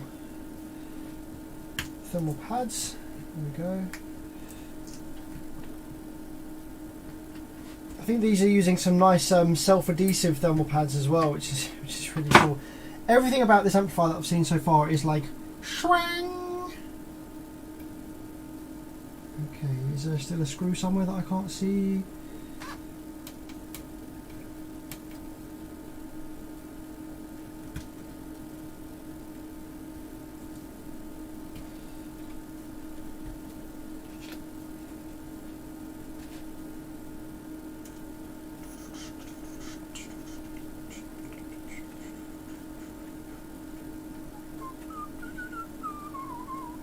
This is the little cover that hides the amplifier's controls, which is a really nice touch. It gives the amplifier a really clean look when it's installed and you've set it up. Just going to take that off. Just wanted to check there weren't any screws holding this board in place.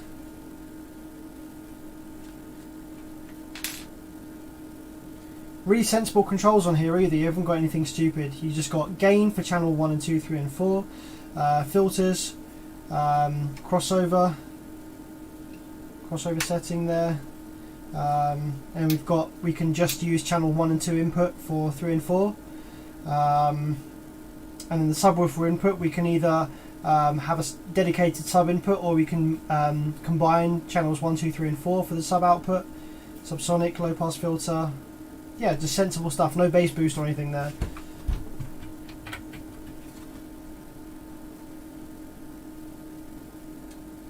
I feel like I'm missing a screw, but I can't see where it is. Why won't you come out?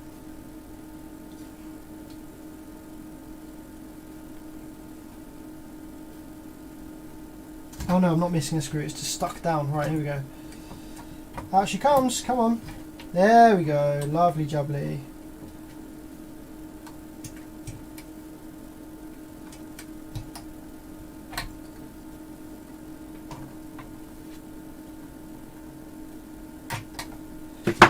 Okay, she is out.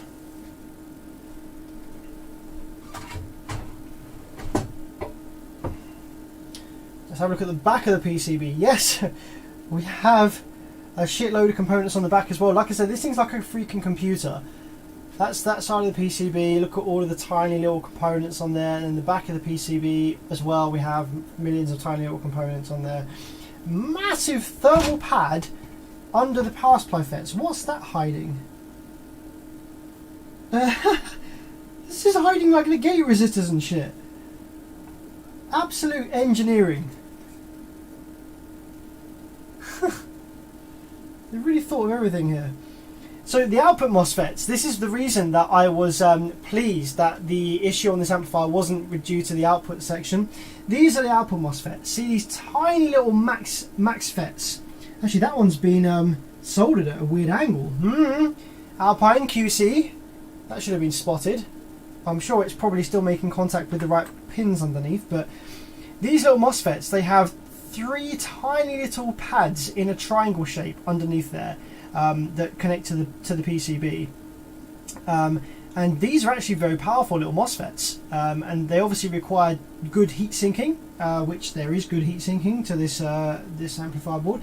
There's a thermal pad there. You can see on this one the thermal pad still remains on that channel, and the drive circuitry for all of these is on the other side of the board.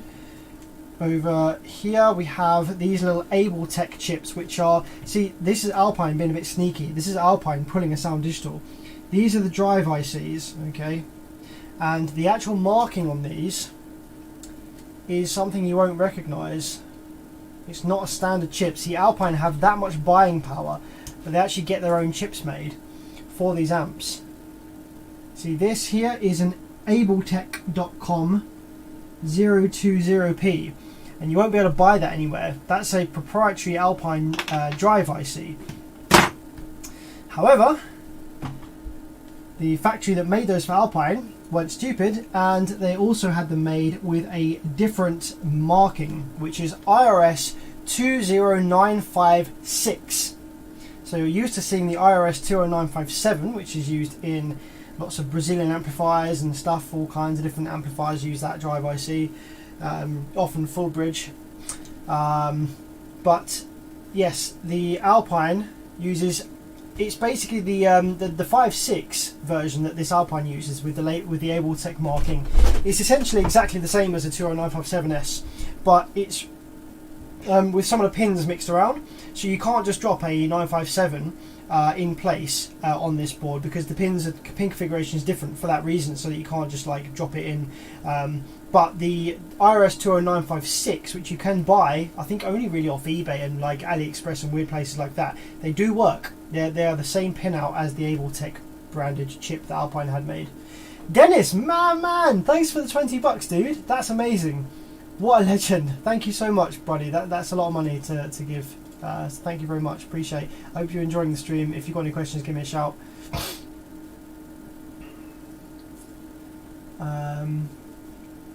Dude, and Anthony, thanks for the 5 again. If you've got any questions, give me a shout. Massive thanks. I would like to run 6 6x9s,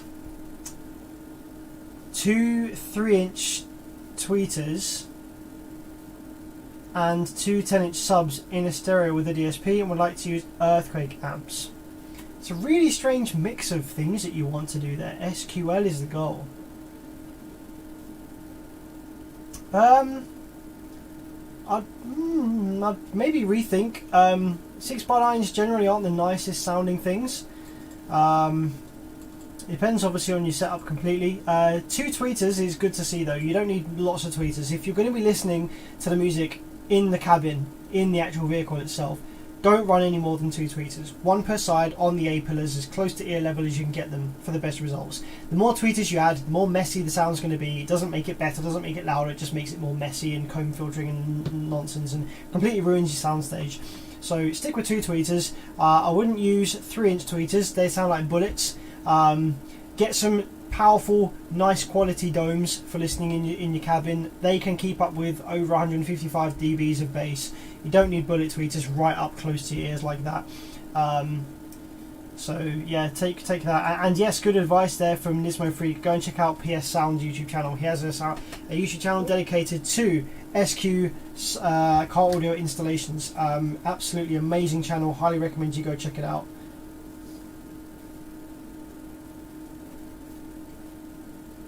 Okay, so now that we've got the board out of the heatsink, let us go ahead and remove the 2 output MOSFETs here, which we think are failed, that are reading short, which is preventing the amplifier from turning on.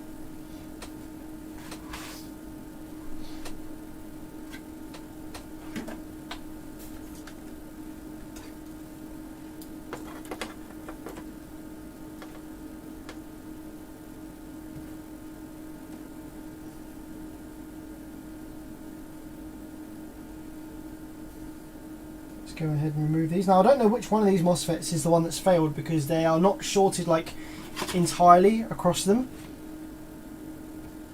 There's just a short between drain and source on a couple of them, and one of them is reading like 320 ohms between gate and source and drain, so I'm just kind of curious to see which one's the issue here.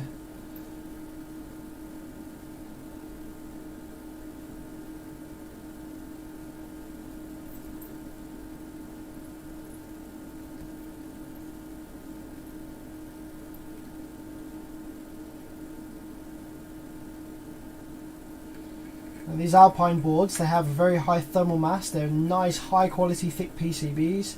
So you don't want to rush it. You want to let the heat soak into the traces, and the component should just fall off once it's hot enough. It will take longer to desolder things on these Alpine boards because they are very high quality PCBs. There's a lot of thermal mass. There's a lot of trace thickness. There we go. Just comes straight off once there's enough heat in there. While it's hot, let's desolder the holes here while it's got some energy in the board.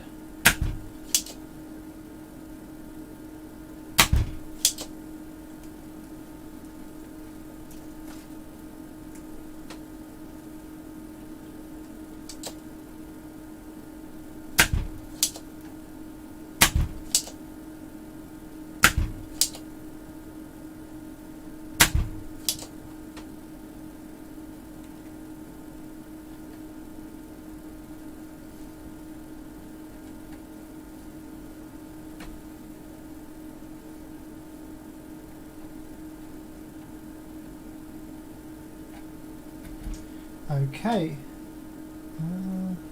Yeah. Cool.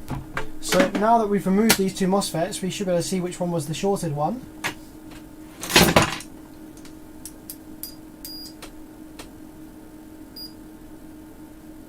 Okay, that one's reading okay. Ah, very interesting.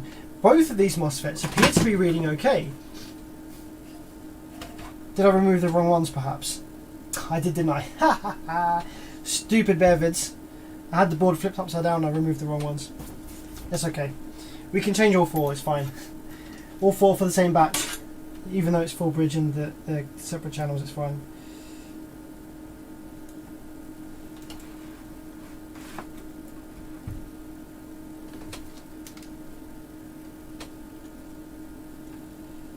It's these 2 that were the ones that had the short on them.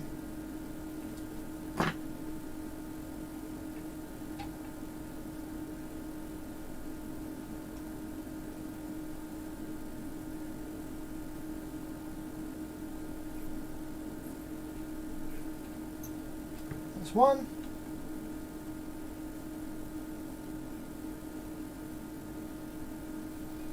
Rookie mistake.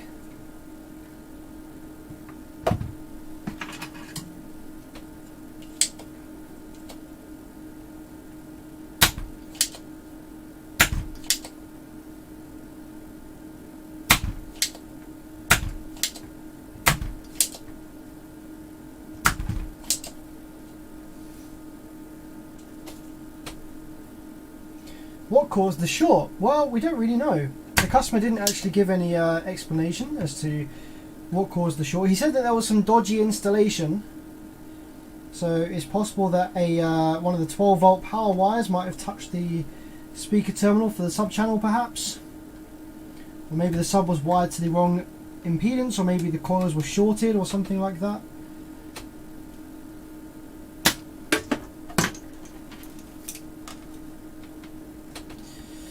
Actually, talking about that, John Brass saying about dentists pulling the wrong teeth.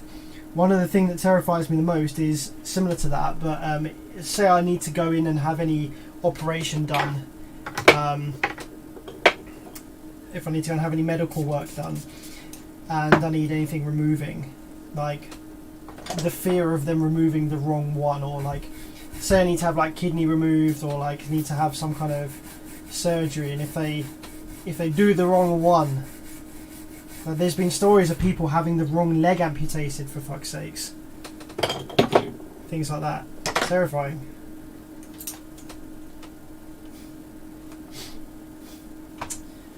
Okay.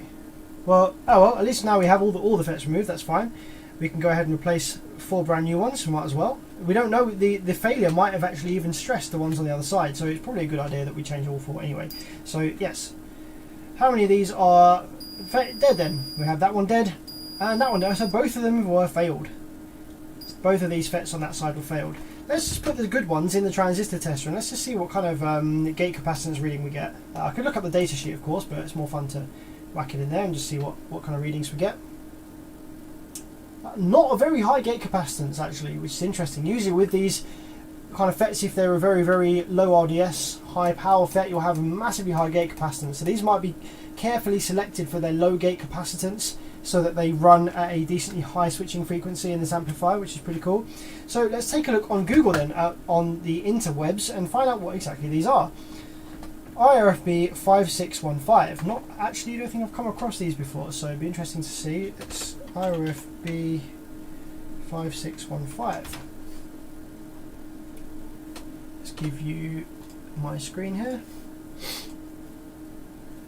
So it's not a proprietary part, it is a standard part. So we have a 150 volt MOSFET.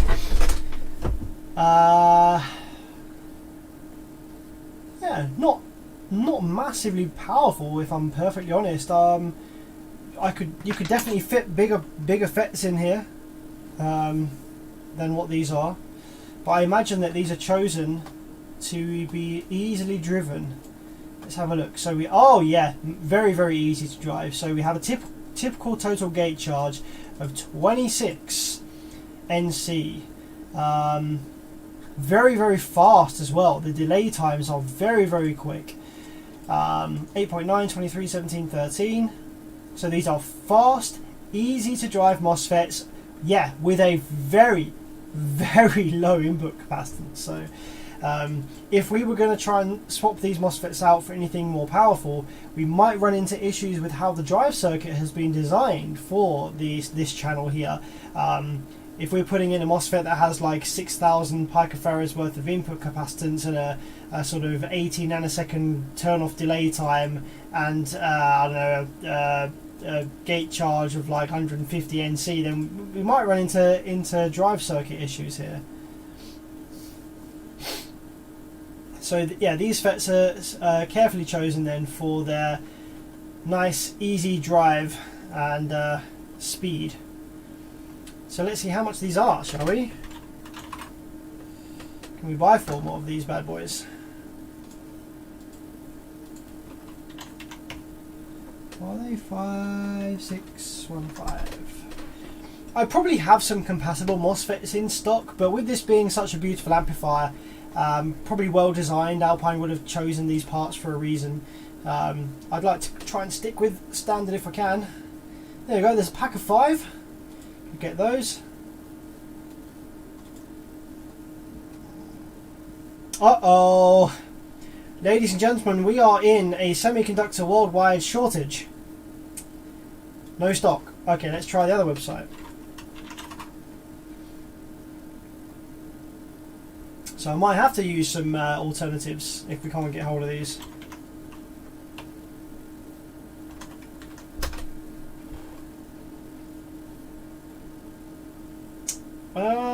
Back order today, stock arriving the 3rd of December.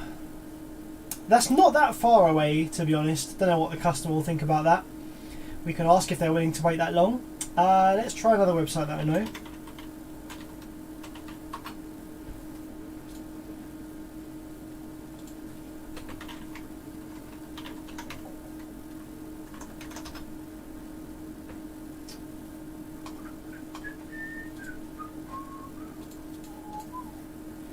Ah, here we go.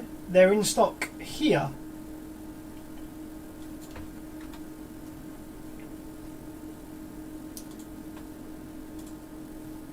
And they're also in stock here.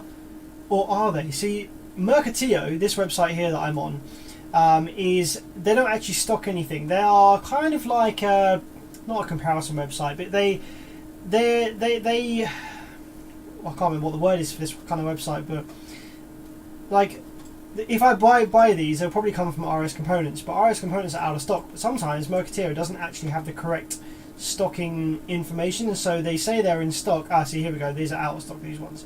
Let's get rid of that. So there's apparently 30 in stock from one of these suppliers here, and that's going to end up costing me about 10 quid there, which is not bad price. So I think we'll go ahead and get them from here. 8 days delivery period. Yeah. So I'm going to go ahead and buy them from here. Probably. Seems to be the right thing to do. Okay, cool. So I imagine that when we fit those in, this amplifier will be back up and running. There isn't really any other tests. I could throw in some 640Ns just to confirm that it works, but I imagine it probably does. In terms of drive circuit, now I could power the amplifier up and check the drive circuit's okay, but with this being such a complicated amplifier, I imagine it might actually detect that there's no switching on the subchannel, and it might be cross about that. And also with the drive circuit architecture being based on the RS 2095 type of drivers, it actually doesn't like the fact that there is no FETs. It won't actually give me a square wave. It won't give me any drive on the gate without the MOSFETs present, so I don't think there's much point powering it up. But what we can do is we can just pull our multimeter and make sure that we have the same readings across these channels. So we know that this channel was fine and that this other half of the sub channel wasn't fine. So we just want to make sure that we have equal readings on the multimeter here between these sides. So 1650, 1528, 1650-ish, 15, yeah. So the drive circuit is going to be absolutely fine. We have identical readings between these two channels here.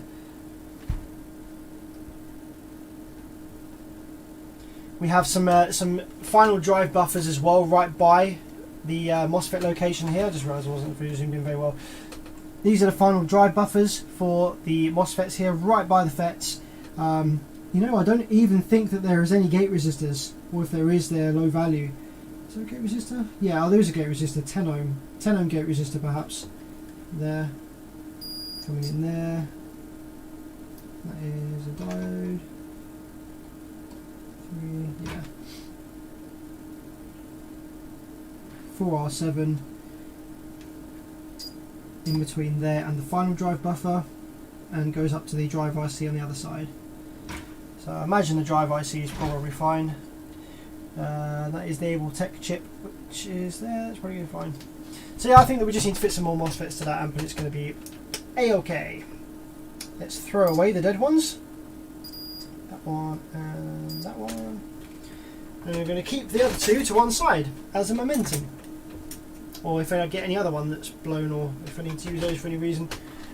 50 volt. Okay, so let's bag up all of these bits, put this amp to one side, and then, gentlemen and ladies, I think we'll call it a day for this evening.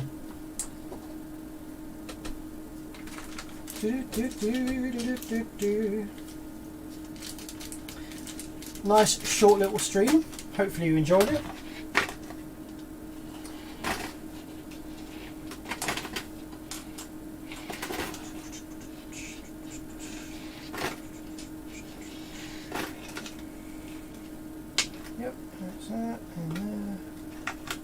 All the screws, keep them nice and safe. All the bits and bobs, all the casing, all the preamplifier circuit.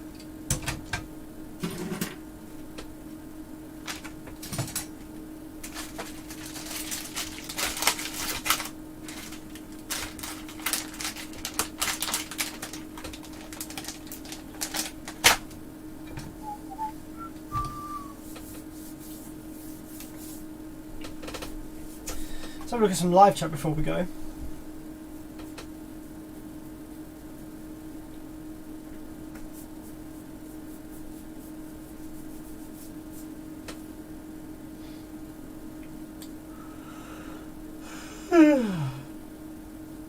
Scrape Bay says a tweeter and a 6.5 inch paralleled would one use the X over that came with the tweeter or not, and just set X over the same for both on the amp?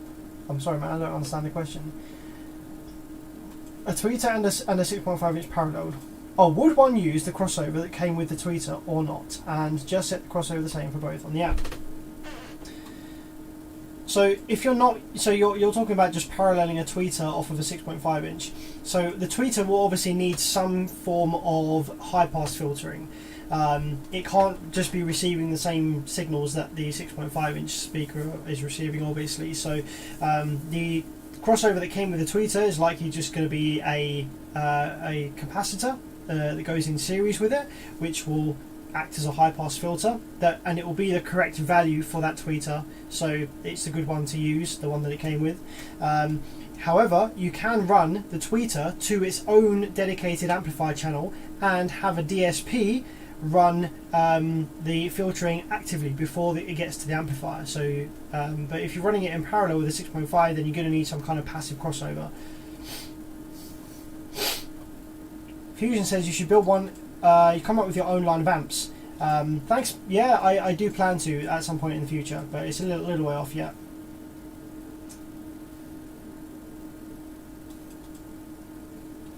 You're still putting out the subwoofer clipping video? Yeah, it's on my list of videos to do. Videos take a long time to do. I haven't started yet, but I would like to do that video. It's on my list of videos to make.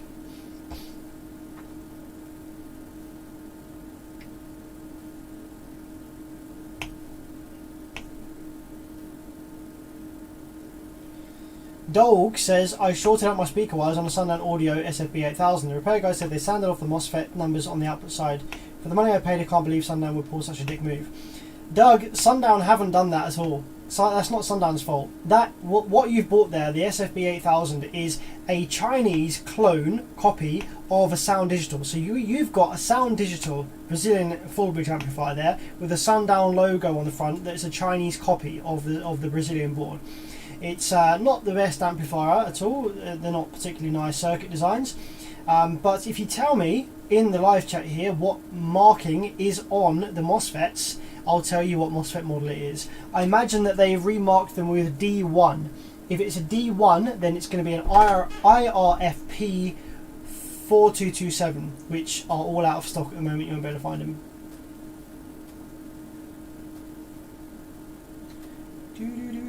Yeah, Mouser is good, but they're not in the UK, so I have to pay a bunch of shipping for Mouser, and they take ages to get here. So.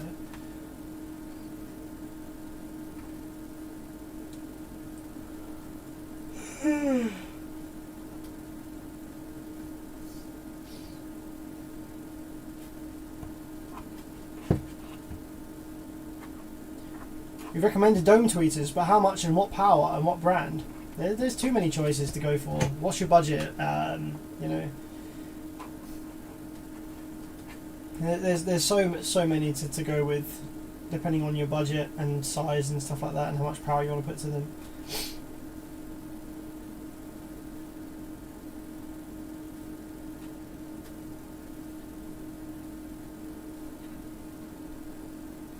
Okay, cool. Thanks guys for joining. I'm going to go off and get some sleep. Pretty tired today, as you know, because you saw the title of the video. But yeah, it's great streaming with you guys. I hope it was enjoyable. It's just a nice relaxed stream, just kind of hanging out while I look at some amps that I had to look at. I might stream some more this week.